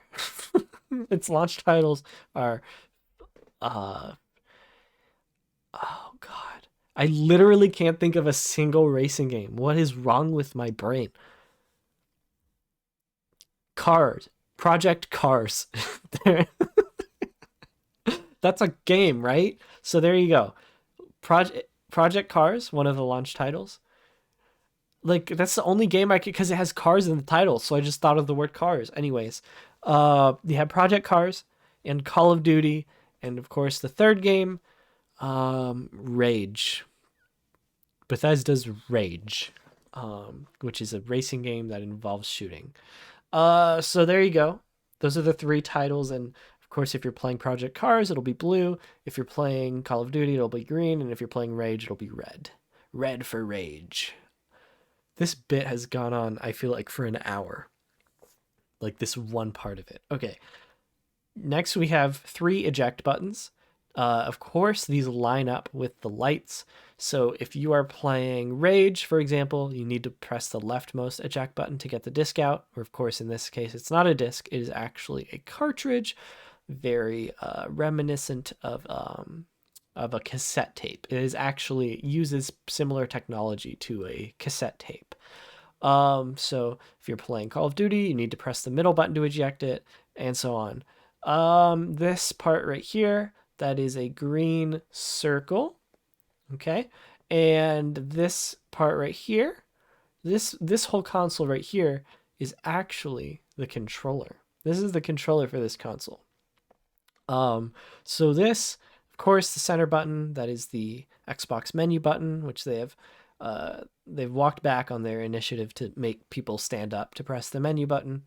Now, of course, you have your three-way D-pad right here to the left. And this is the A button, the B button, the Y button, and the X button. It's a bit of a different design than what we're used to, and you can't see it from this angle, but the thumbsticks are actually back here, along with the triggers and bumpers. So you do have everything you need here. And I suppose for maybe some players, this might be better than the other controller.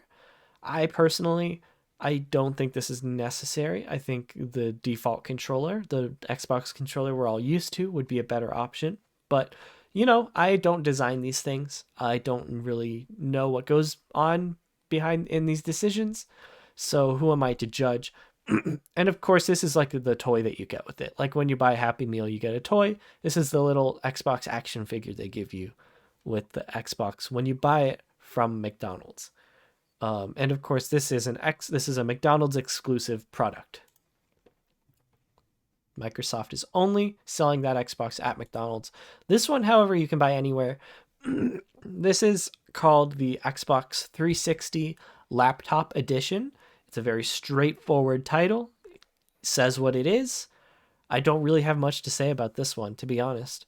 It has one thing that's interesting about it is that they actually use underneath this flat panel on the top, there is a full typewriter. And if you are using this, you have to be careful because the paper will build up inside of this thing and will fill it up. And you want to open this thing up every now and then to remove the text that was typed onto the pieces of paper that are in there. Otherwise, it'll clog it up, and it won't be able to play all the games you want to play with it. But you do have full keyboard and mouse controls with this if you want.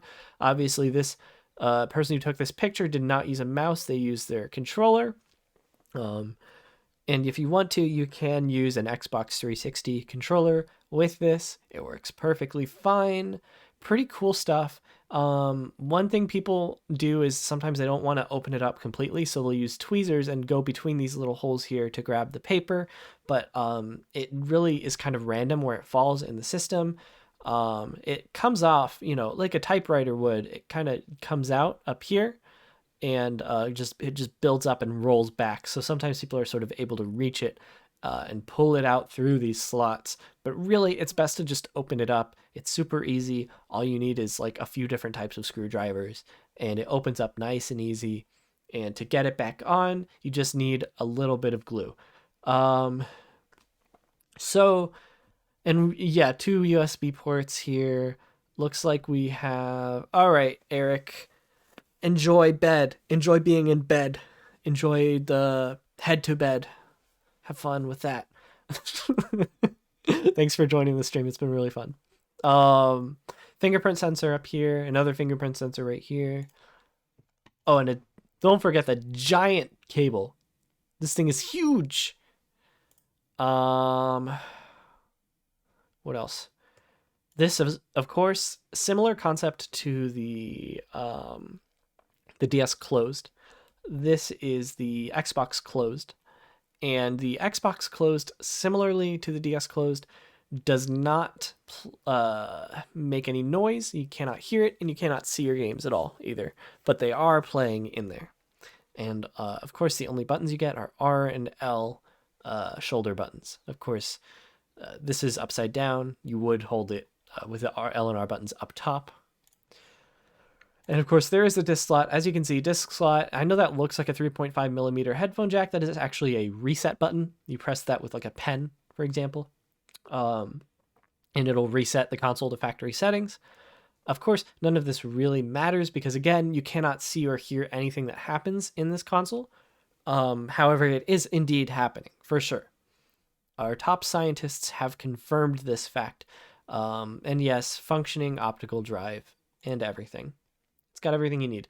Now, this one is the Xbox 720, of course. We have not seen the Xbox 720 yet, and this is it right here. Pretty clear what's going on here. Obviously, it has a slide out keyboard, and the keyboard itself is a 7-inch OLED touchscreen. And that provides you with a lot more gaming opportunities for developers.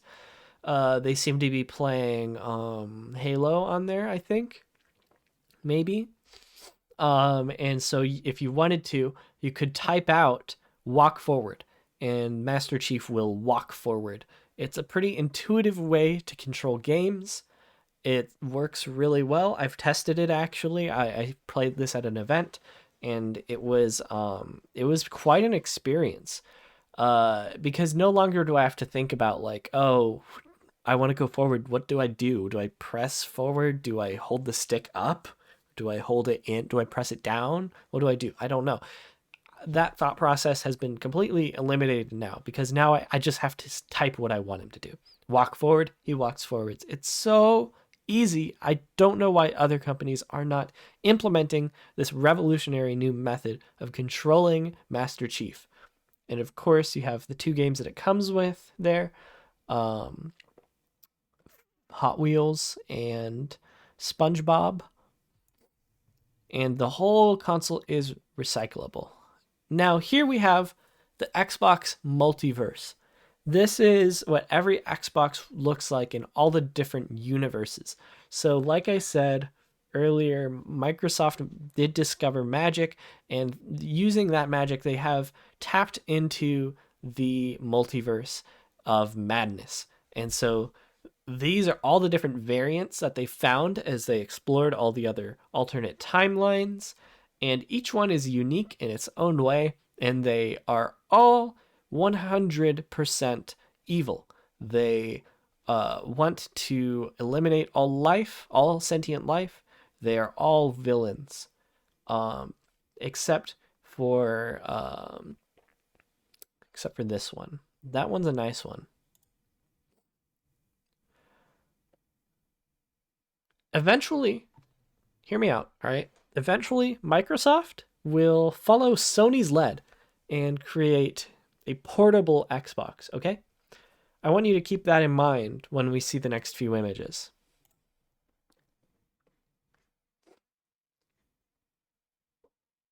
So here we go. This is the first portable Xbox they released after deciding to keep up with whatever the text said earlier. Thumbstick up here, D-pad down here, ABXY, pretty standard stuff, menu button, all that. Now this is not a screen. This is once again similar to the that one PSP, I think. This is just a photograph that they printed out and put behind some clear plastic. It is, of course, a very dynamic picture. Like, it looks like there's some movement going on there. Not actually, but it gives the impression of movement with that motion blur. And the graphics on this picture, I think, are pretty good. Like, pretty impressive for such a thin device. Like, looking at that, like, I wouldn't. It's almost like it's there in front of me, Like, I feel like I am the car. So now you might be thinking this is like a DS closed, and like in which it has it plays the games, but you can't see or hear them. That's actually not true. This doesn't actually play any games at all. It's just a piece of plastic with a printout behind the screen. However, it's true, Xbox did release this in stores for a pretty significant amount of money, and people complained. You know how gamers are. They complain about everything, and just because this console had no functioning electronic parts and was just a printed picture of a car on a piece of plastic, they think they're so entitled to play some video games just because they paid $400 or whatever. And it's starting to make me embarrassed, to be honest. to be a gamer, it's starting to make me feel a little embarrassed to be a part of this community when you see people complaining about such mundane things, really. Anyways, I got off track there a little bit. This of course is the Xbox slab. It's a big slab of concrete with some buttons built into it. This is actual concrete. It's a very heavy device. However, it is a fully functioning Xbox. And that's pretty impressive, I think. One thing of note here is that these are not like directional pads or thumbsticks or anything like that. These are actually spinning discs. Each one of these is a little disc that spins round and round. They're really just there as like a it's like a satisfying thing to do, you know, when you're bored. So there you go. And of course, you can tell they have their metaverse avatars. Here we see someone playing a video game. We've seen this one. Yeah, this is the one. This one actually started the trend of the sticker. The picture that was just a sticker. That's not a real screen. This down here is the real screen. Like I said before, this is actually kind of Xbox's answer to this one, which was all the reviews were like, make it a real device, please. Don't send me this piece of plastic that doesn't actually do anything. And so they're like, okay, fine. Our next version of it will be an actual device. And that's what this one was, even though they kept the sticker design, interestingly enough. This, of course, is turbo lag. As you can tell, it is in the shape of the Batman logo, because this is actually Batman's personal Xbox. He was sent this by Bill Gates. Bill Gates is a huge fan of Batman, and Batman does have a P.O. box, so I know we don't really know who Batman is, but we can send him things, and sometimes he'll talk about it on like his Instagram and his Twitter. And he has an interesting Twitter presence. I don't really fully like it. I do wonder if it's actually run by Batman himself or if he has some sort of like social media manager. I'm not really sure. But I do enjoy the selfies. I think they're fun, especially when he like finds a fan on the street as he's punching someone.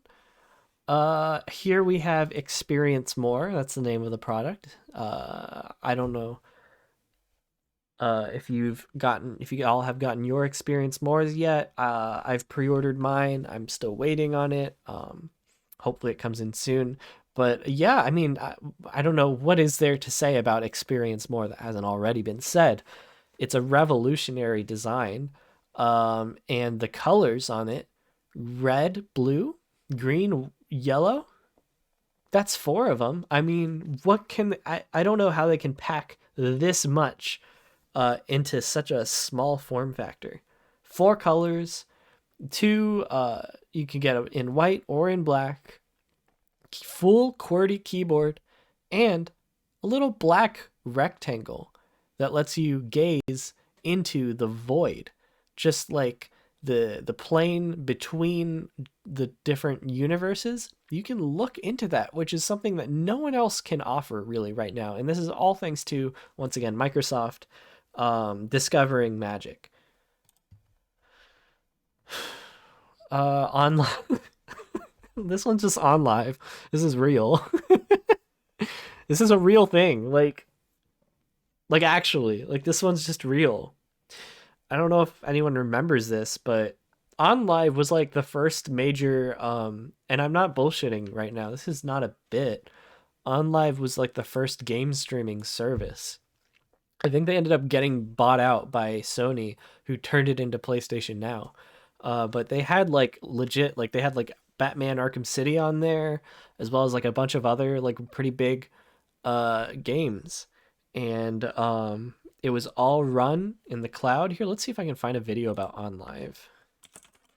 Because this is, I remember it. I have like nostalgia for it. On Live. Oh, I just realized Norman is there. He's been there this whole time. Okay. Goodbye, Norman. Um. So. Ooh, CGR. Love a good CGR. Who remembers CGR? No, just me.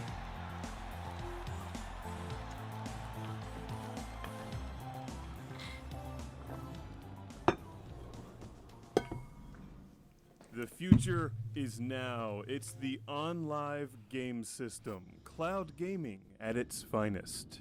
But wait, It's here. what the hell is cloud gaming? If only somebody would explain. This is a cloud, and as we all know, clouds are magical because they're made by fairies. And fairies love video games, so clouds are filled with video games. Massive. This is a good They're bit, but I want to servant. see on live. OnLive. Lots of games instantly, and you don't even have to wait around as they download because you stream them from the cloud to your game He's so right. He's so right. system or Dude's spitting right now. your PC. OnLive is more of a service than So, this was a program you could, like, you know, install on your computer that let you stream the games to your computer, or you could buy this little box and hook it up to a TV, hook it up to the telly, hook it up to the tube, and use the proprietary OnLive controller that came with it, I think. Or maybe you could use any controller you want, but it did come with a controller that looked weird. I mean, you know, we can see it right here. It has live buttons instead of ABXY. We got VILE. Vile. Or it could be evil. Ooh. Poor design. Yeah, not a good idea having your letters spell out evil. Don't do that. Let's see. I don't remember if the controller was any good. To be honest, it looks fake. Like, I get why it's in this video because it looks fake. But it's a real thing. traditional game console. You can buy the set-top box or game system to play games on your television or home theater system. You can play games that you buy or rent OnLive on your PC, and you're simply streaming them from that magic cloud through OnLive onto your television or your computer. So it's not the same thing where you'd have an awesome Sega Dreamcast and you'd open Okay. 5 or Okay. Let's see the controller. Does he show it at all in this video? Aha!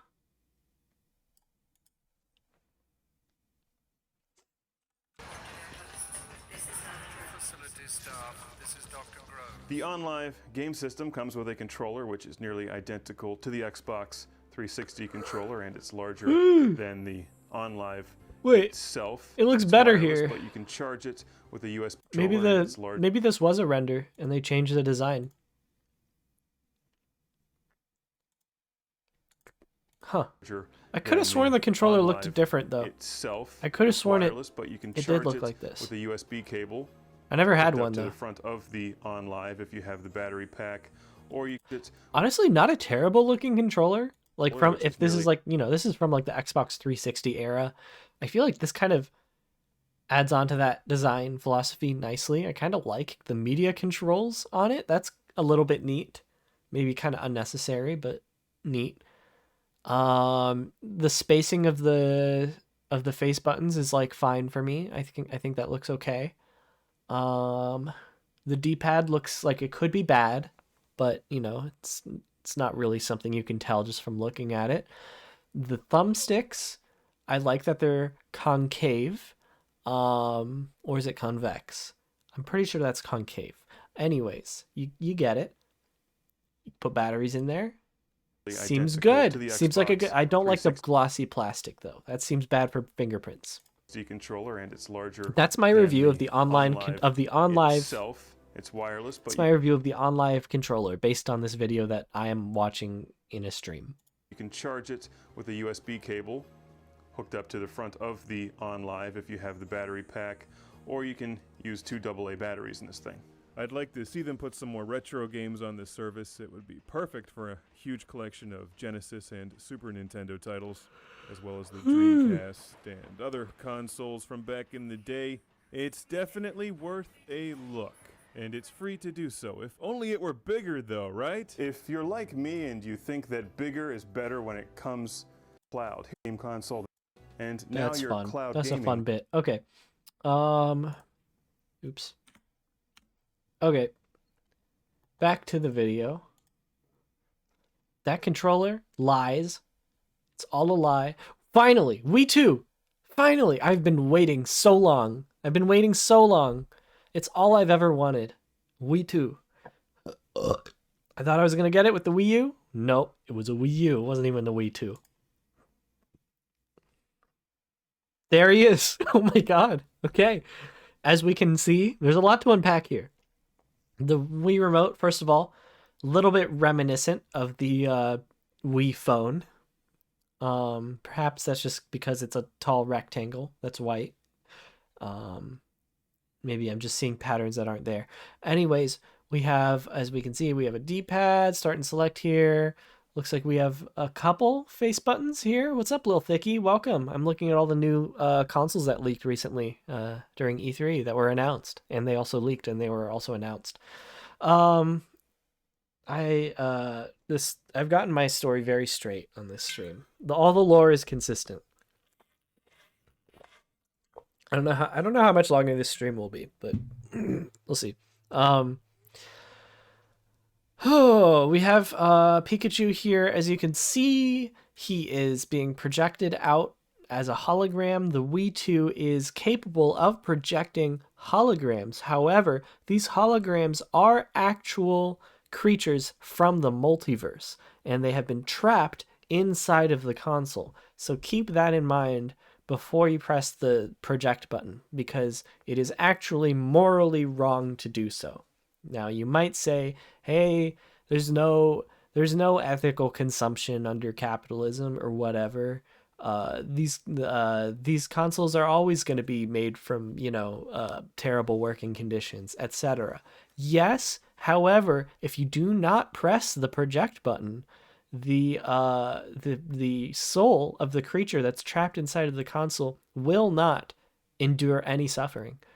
However, being in this space, in our reality, is painful for them. So keep that in mind. I'm preparing for this hurricane about to hit my area. I'm out of work for God knows how long because of it. Oh my God.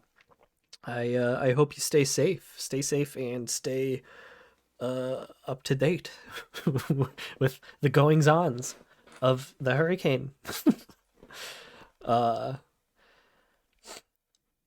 We also have okay, cool. I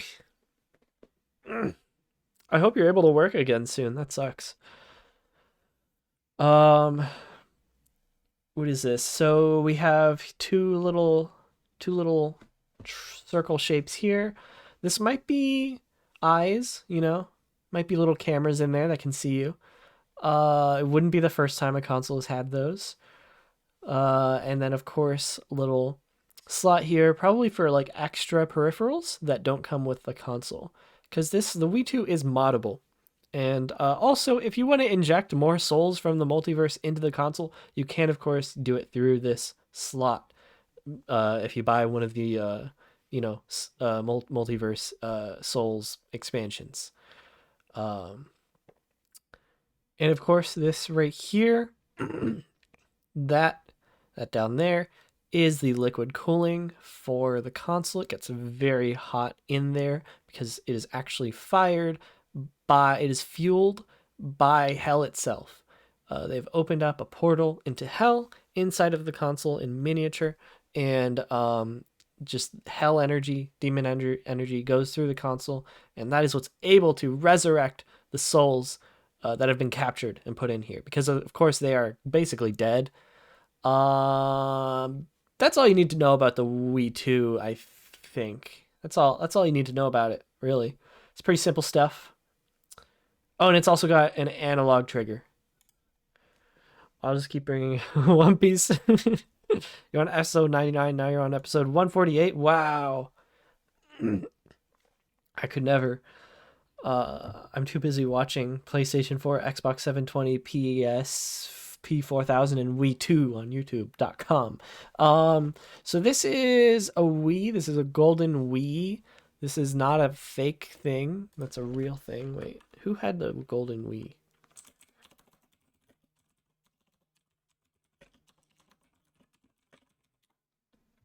Okay, yeah. It was Queen Elizabeth. Queen Elizabeth had a golden Wii. So this console is now being sold to as a way of mourning, you know, the queen, I guess.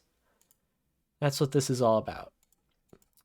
It's now being released to the public, so we can all game like the queen, and while we do imperialism and commit various atrocities. Pretty cool stuff, but we're just symbols. It's just a symbol. She's just a symbol, though. Nintendo Revolution. This is the Nintendo Revolution. Of course, it is hideous, but that's by design. Because no, they actually fucked up with this one, to be honest. There's no reason for it to look this bad. I have nothing. I got nothing. We have a power button and an R button, of course. So the R button functions as any right shoulder button on a controller. It's just the R button. The power button, of course, is the power button. And that right there, I don't know if you can see, that's the A button. So your controller actually does not have an R button or an A button because they are both on the console itself. If you can get through the Alabasta arc of One Piece, you'll be hooked by the end of it. I feel like I started that arc and then got bored of it or something. Maybe not though. Which one's that one? What's the elevator pitch of that arc? And then of course this is the revolution button. If you press down on that button, fun fact, all of the you will start to see the sides of it bleed. They're just a little bit of blood will kind of spill out the side of it because you're pushing it down, thus forcing the liquid upwards. Of course, that does mean that this console, just like the PS4 Red, is powered by blood magic. Nintendo's now, you know, kind of dipping its toes in that. And that's pretty cool, I guess. Microsoft discovering magic really kind of changed a lot in the industry. It's a crocodile, VV Crocodile, and where they meet Chopper. I remember I finished the arc after where they met Chopper and they left that island where Chopper was. Wait, is Chopper the little teddy bear guy? Or is that a different character? That's the last arc I think that I watched, was that one. And then there was something, they were in a desert. They were in a desert and I don't know. I remember they were in a desert, and that's around when I stopped watching. And then yeah, you got your controller ports. Wii phone, we've seen this already. We've seen it. Been there, done that. What if Nintendo, hear me out. What if Nintendo, Sony, and Microsoft teamed up to create a console? I don't know. Let's I wonder if they teamed up. I wonder what would happen. Let's find out. The PS3, only the games matter. I don't think this one's real, actually. I think this one might be fake. That's what my gut is telling me. The controller, I think, is a bit too big for that to be real. I don't think that's a real controller. And as for the console, could be real, but get to like episode 105, and if you don't like it at that point, just stop. I don't think it's that I didn't like it. I think I was just like, oh my god, there's too many. I think I just got caught up with like other things or something. Yeah, I don't really buy this one. Sorry. That's kind of a letdown. All right. Thank you, Mahal Media, for that incredible video. But it's not over because wii2 IGN analysis. You know what I mean? wii2 IGN analysis. If you think about it, wii2 IGN analysis. What's up, everyone? We're here to tell you everything we know about the Wii 2. So, a new console on the way, the Wii 2, and I am so ready for it. All right, I'm hyped as fuck. I am the biggest Wii fan you'll ever meet, and I'm so ready to see what comes next with this second Wii. Or whatever it is. I'm here with Rich and Scott. Will we see a Wii phone? Will it use blood magic? I don't know. These are questions that hopefully they will answer here today on IGN.com. What's up, guys? What's going on? Not much. Want to know more about the Wii 2, actually. So first things first, what do we actually know about this? Yeah, so they're exactly. Okay, wait, I can answer this one. So the Wii 2 is a new Wii. It has a screen and the controller, which is kind of interesting. And not only that, you can take it anywhere you want to go. Anywhere with you want to go. It is a portable console that also functions as a toilet. 3 things that have become official. 1, it exists. That's an important step there. He's wrong. 2, it's coming out April 2012 or later. And Wait, April 2012 or later? You can't say that. That's cheating. When did the Wii U come out? Well, look it up. Wii U release date. November 18th, 2012. What did he say? 3, it will be fully revealed and playable at E3 2011. Official. 1, it exists. That's an important step there. 2, it's coming out April 2012 or later. Okay. And 3, it will be fully revealed and playable at E3 2011. Yo, that's crazy. I can't wait. For me, was obviously one of the most exciting parts is Nintendo. Wii U did have the best virtual console. Wii U, honestly, Miiverse was incredible. There's so many things about the Wii U that I like. I just wish it that we had better luck with it. Twilight Princess HD was the best thing on that trash. I like Wind Waker too. I'm a big Wind Waker guy, but Twilight Princess is great too. I don't know if I've played Twilight Princess HD. No, I have. I've played it a bit. Yeah. It exists, but also I never bought it played though. this thing in like a month, which is awesome. So, Although, okay, Wind Waker HD though, I feel like the colors were worse in that game. Like the shadows were more realistic or whatever, but the bloom was kind of out of control, and I feel like the colors were too vibrant. we know a lot more though than Like that. if we compare Wind Waker HD versus original, let's see if I can find some good pictures here.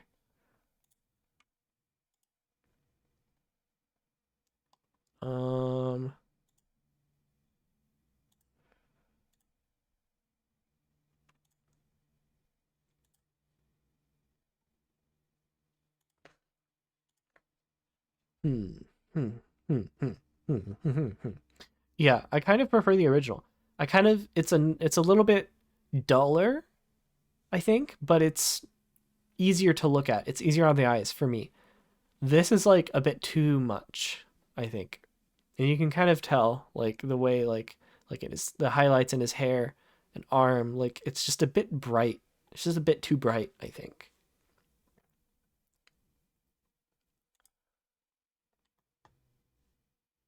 Also, it had a weird like lighting issue. HD lighting.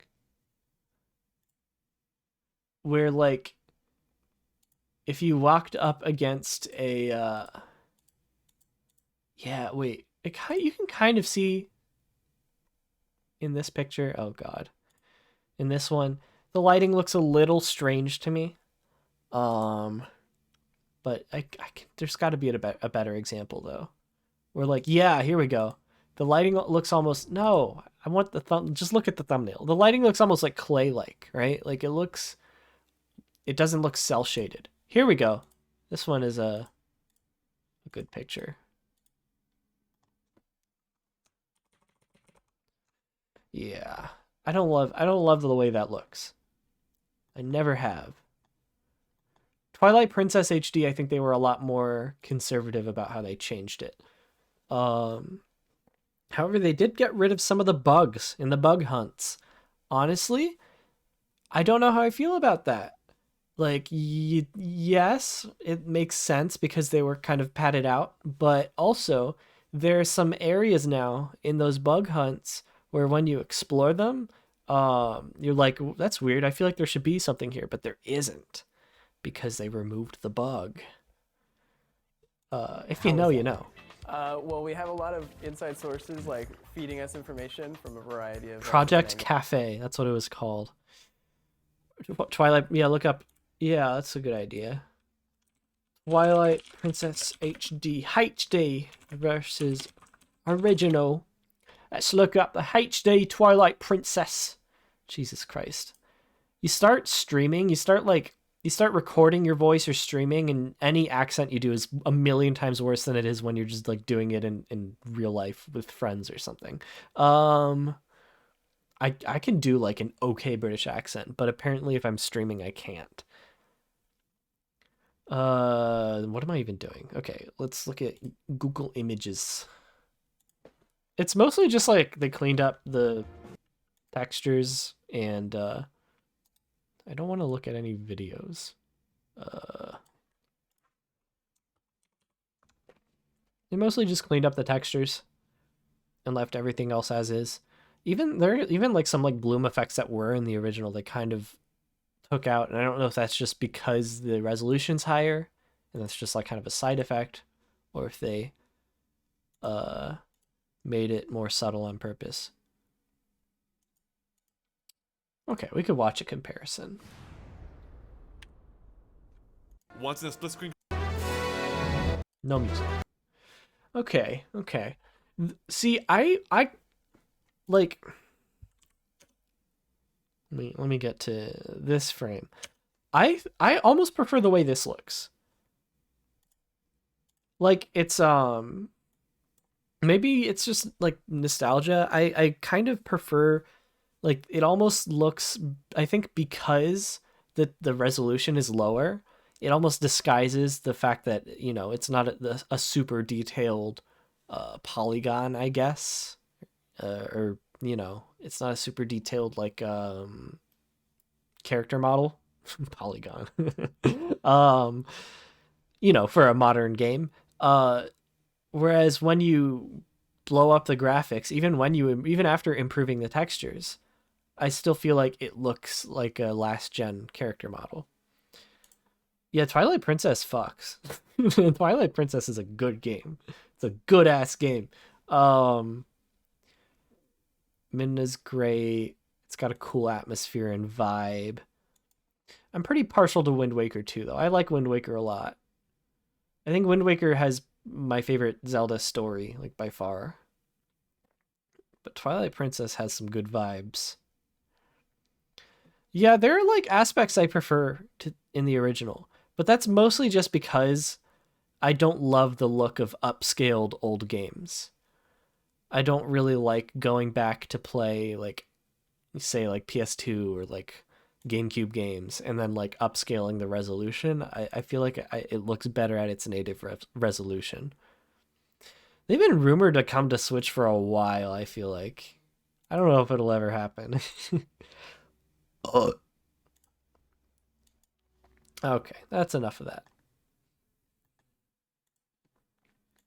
in the industry, and we know quite a bit actually, as far as the hardware is concerned, at least from what they've been told at this point. It's I want to learn about the Wii 2 and more graphically intense. Whoa. You can finally play games in HD. Finally. And, there are also some like interesting new control schemes in the works. It's super exciting to think about playing Zelda in HD finally. Right? Yeah. It's kinda ridiculous. We all know how that turned out. Oh man, it's so funny to me that people were so looking forward to the Wii U Zelda game, and then it ended up being released like on both Switch and Wii U at the same time, and delayed like forever. Finally, right? It's kind of ridiculous. It's the year 2011 and it hasn't happened yet. Yeah. What do we actually hear? This is a re-upload. Look at that. We got 2 logos here. Oh, I guess because this is the trailer. I think they did a screen capture on their own YouTube video to put the trailer in this video. That's a little weird. It's a little weird Well, I thing mean, to do. again, this is all kind of pre-release, so none of it has been confirmed. Don't they by already? Nintendo. Don't they But have the from what we file? understand, the processor architecture is going to be based on Hurricane Ian updates? Ah, no.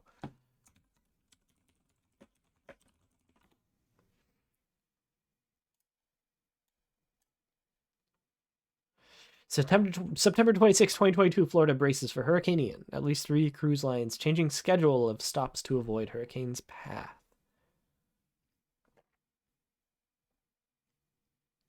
All right.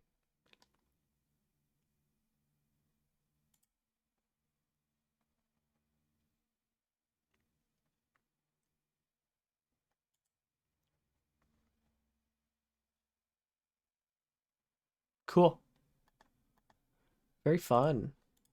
Similar to what's being used in the Xbox 360 on the CPU side, a triple-core Intel processor. And of course, the Will Wii U be came out. faster. It was technically part of the next generation, so it was gonna be competing against the PS4 and Xbox One, It is also making it once again underpowered compared to the competition. Although you could argue at that point Nintendo wasn't really trying to be competing against those companies because they thought they didn't need to, because they thought they were gonna recapture the casual audience from the Wii.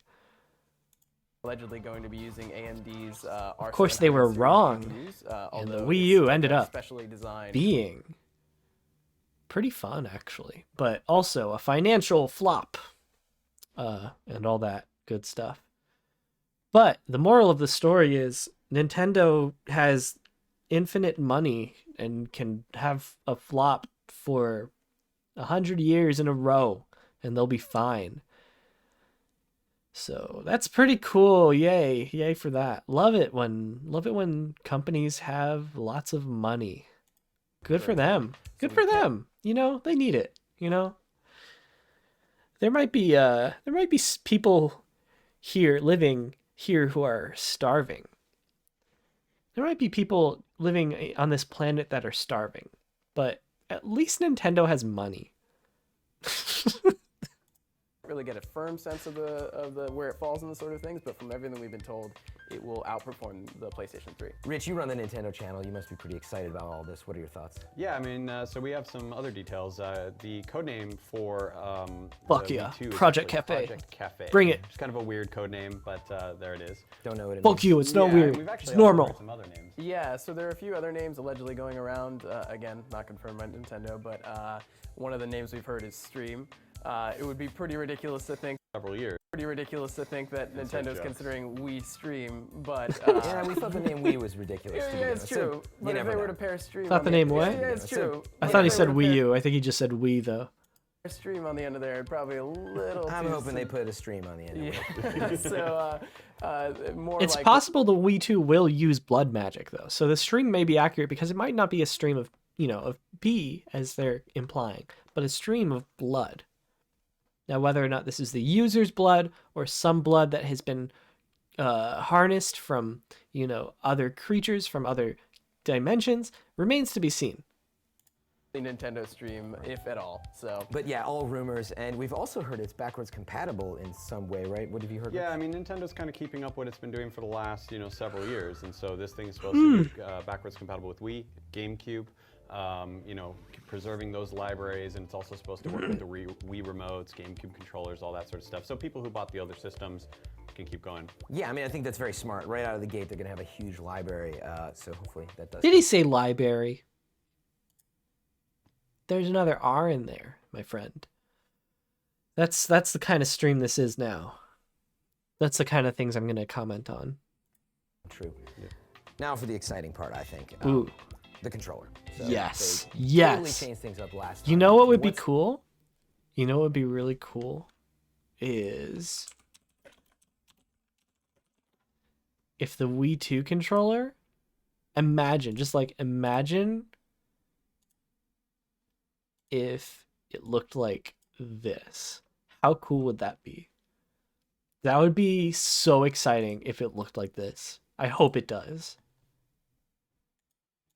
The deal that we're. This hurricane could be really bad. It's now supposed to be a category 4, which according to Google can cause catastrophic damage. Yeah, I'm hope you're gonna be okay.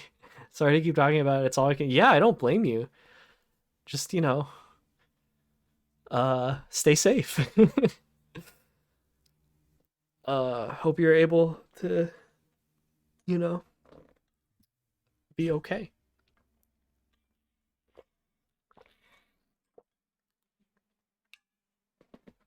There have been a lot of pretty extreme weather things happening these days. Interesting. What are we hearing about this? The thought process Yeah, I think that's what it'll look like, actually. That seems accurate. That's like a Wii Pro controller with a screen in it. Yeah. That's, I don't see why the Wii 2 controller would look any different from that, actually. Process now is that they're going to be using a controller with like dual analogs, but also like a built-in screen in the front, which Yeah. is actually it has like touch-capable controls and can also stream video directly from the console. Yeah, I mean, so you could play a game on your controller. You could play what's on your TV on your controller potentially, or you know, some sort of split screen. This directly to music rules. your controller, mini games, or just DS like menus and touch commands, that sort of thing. So yeah, I mean, what can we really expect going into E3? Like, do we know what the launch lineup's going to look like? You know, what's the future of this thing look like? Okay. Yeah, I mean, we Bored. we I'm haven't bored. really- What else we got? Wii2 predictions by Austin Evans. Recently, there's been a lot of talk I don't know if you know Austin Evans.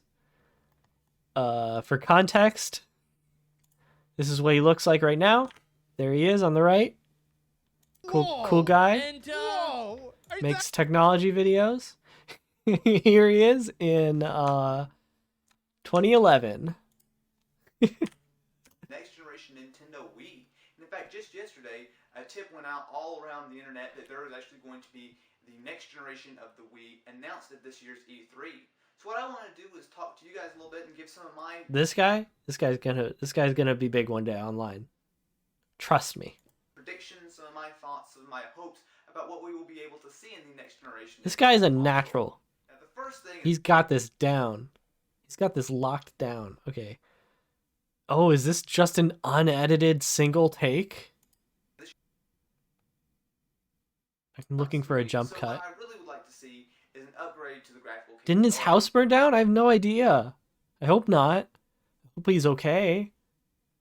That's a terrible thing to happen to someone.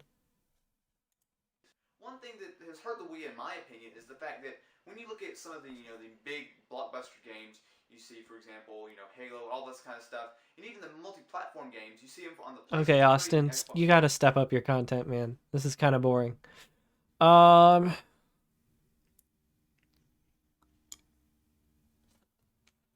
look it up. No, why do I keep doing that? I keep printing. Wait, Austin Evans house burn. Oh Jesus. Okay. Hey guys, so my house kind of burned down. Okay, I think you might be onto something there with that comment. I think maybe his house burned down.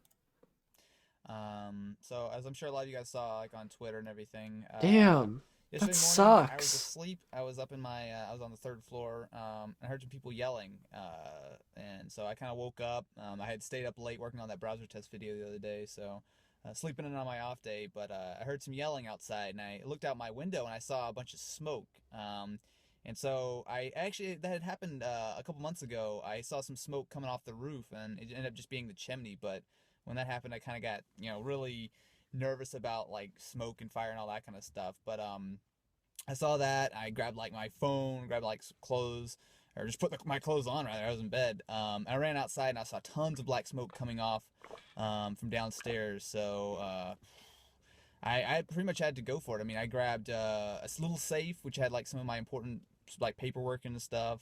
That's smart I grabbed to have something like that. I had my phone.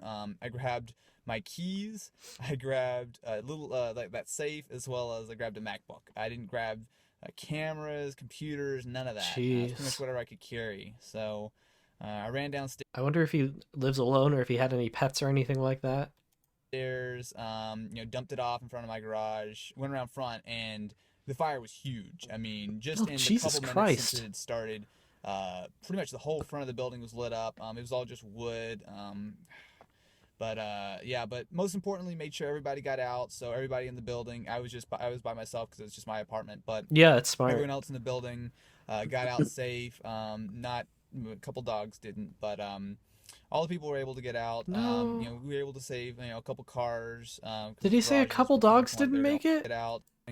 Got out safe. Not a couple dogs didn't, but oh god, that's all so people were able to get horrible. out. No. We were able to save a couple cars. Kind of. Jeez, I feel like this is like almost too sad For me, I mean, it is very sad. It's pretty well been bulldozed already, as you can see, but Like, I almost think don't want it's- to watch this. all 3 floors kind of. Jesus Christ. No, something tells me that I might not be able to see it. Like, I'm interested a little bit to It see the still extent of just, like, the damage uh, and stuff. That's so sad that, oh my god. Now I feel bad. I don't want to skip his video. I want to show him my support. Great video, champ.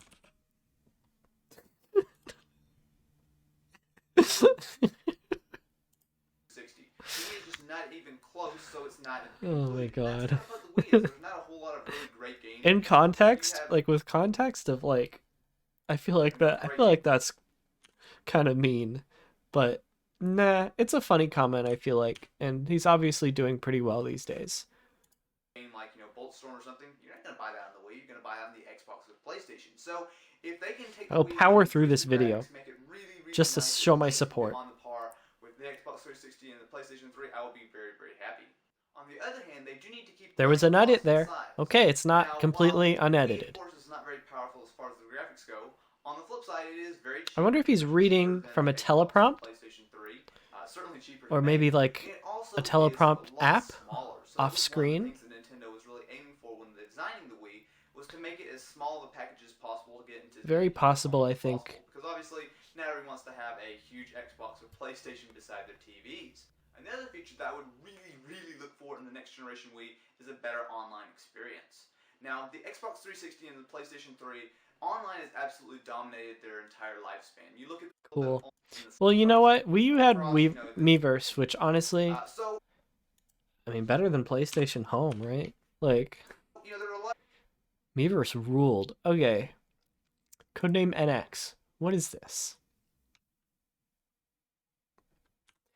Oh my god. Is this the new Nintendo?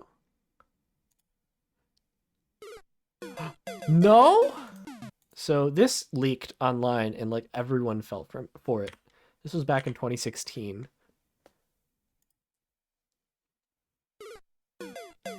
And it was fake. It wasn't even real. Okay. So here's him building the render in some sort of computer program, using some sort of computer software to somehow engineer an image that isn't actually a photograph. Very interesting stuff. Haven't really heard of anything like this before.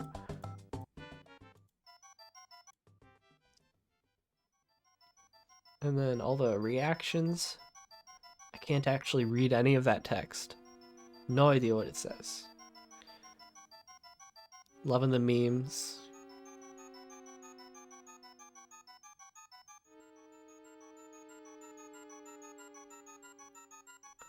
The screen going around the analog sticks, very reminiscent of one of those portable Xbox consoles from earlier, those very real ones.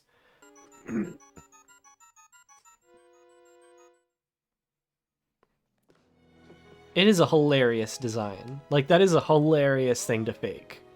Like, the fact that he was able to fool so many people with such a shitty design. Like, the design, like, the way it's presented isn't shitty, but the design itself is so bad. Anyways. Story about this video. Interesting. It's in French. These are the images he made. We saw that in the video. I don't think we saw this one in the video. Pretty cool. Looking forward to it. It's very convincing. Is this the same one? Like, did the same guy make that? I don't know. Cool. Great stuff. I think before I end the stream, I'm gonna watch Gordon Ramsay make a grilled cheese sandwich. And this will be the last video of the stream. And maybe I'll use this as a segue in a future stream where I look at food videos. I don't know if I will though. Something I'm gonna float it around. We'll see. We'll think about it. But I saw this video once before a long time ago. I want to watch it again.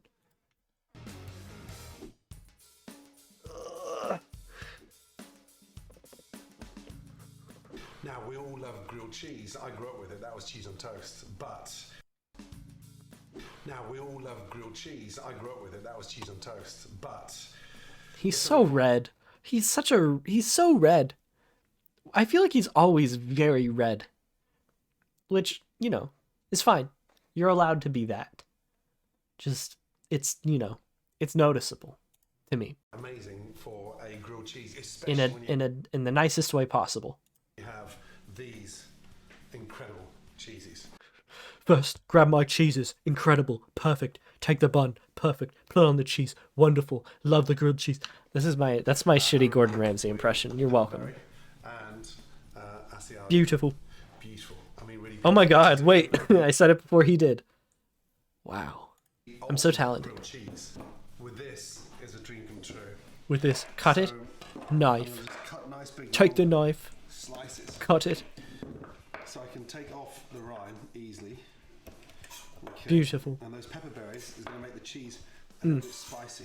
Look at that there. Nice and spicy. So beautiful. So beautiful. With the Asiago again. Asiago. Asiago. Literally cut off. This is how I learned how to speak British. Just repeating phrases that he says. This makes me want cheese. And just go in half again. So you've got these nice, long, luscious, almost like sort of mini.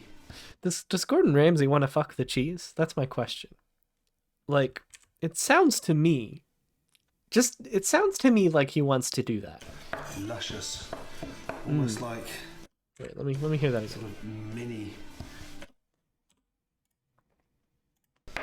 Luscious. Half again. So you've got these nice, long, luscious, almost like. These nice, long, luscious. Sort of mini bricks of cheese. Look at that. And that pepperberry is incredible. Beautiful. Beautiful. Sexy. Look at that beautiful, sexy cheese. Mmm. That's hot. Now the bread. That's some This thing hot, around a great sexy grilled cheese. I don't is know. make sure the bread is not too thick. Bread. Oh my God. He's going ham. I mean, bread. He's going bread. Locally baked country bread. Now, from there, a bit of butter, okay? Why is he... Always. I feel like he's acting like there's a gun pointed at him. Like, he's rushing. Like, if he doesn't finish making this sandwich soon, someone's going to be really angry at him. And always butter heavily on the outside. He's like out of See breath. why, especially. Is he okay? Nice, crispy texture. I feel like maybe he's like, this is like in between two different takes for like, you know, an important TV show that he wants to do. And this is just like a behind the scenes thing that he needs to really quickly knock out before he gets back on the show. I don't know. Again, cover it with butter. Okay. We'll season This the is outside a bizarre video. with some This is salt. more bizarre than I remember. And then from there, What are you doing, Gordon? your cheese. The cheese is too thick. I'm sorry. It's too thick. It's not going to melt. Make it in a way that it becomes No, that's somewhat weird, Gordon. moist. Yes, perfect. Beautiful. Bread. Beautiful bread. Stick behind Thick, this grilled cheese. thick cheese with two C's. Thick. It's thick cheese with two C's. Beautiful. Fuckable. Grilled cheese sandwich. Just the way I like it. There's a little bit of kimchi. Homemade Kimchi? What are you doing? Which is going to give Is that normal? a nice spicy texture to that incredible I'm sorry cheese. about all the things I'm Now, saying. acidity I feel like in I'm this not. kimchi. I feel like he's the one making this weird, right? I'm just ripping off of him. I'm not adding anything to this that he's not already putting in. It's incredible. But once it's been cooked, breathtaking. Fold that Breathtaking. over, Beautiful. and then from there, push that down. It's not going to melt. We're gonna stick that All on of it. all aspects of this sandwich are too thick. Maybe that's what he likes though. Maybe he likes a nice, thick, beautiful grilled cheese sandwich. Nice and thick. But this is too thick. The bread's too thick. First of all, uneven. First, it's uneven. You donkey. This is my criticism, right? It's uneven.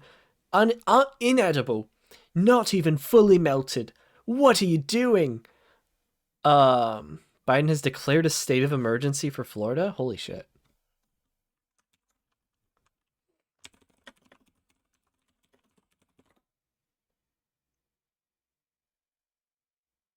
When did this happen? I have not been keeping up with this at all, but that's crazy. And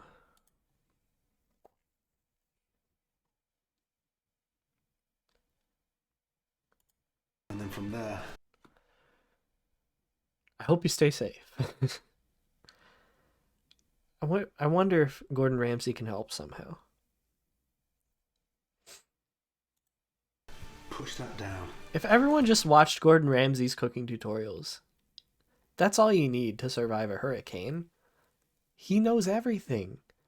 All the knowledge from the cooking just transfers to all other aspects. We're going to stick that in the oven. Look, a beautiful fireplace over there. Beautiful. I guess that's just how he is. I guess every compliment he gives sounds sensual, right? Like that's just the way that he sounds when he says something is good.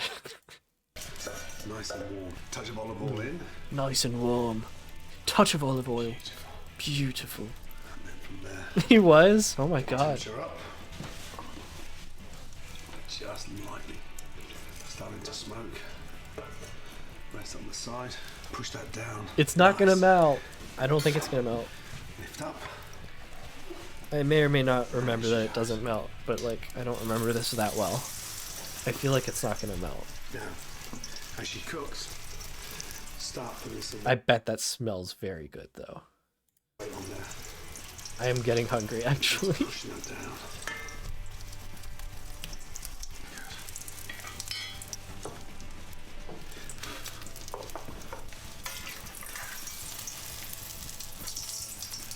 This isn't fair. I shouldn't have started watching this. I'm like getting really hungry.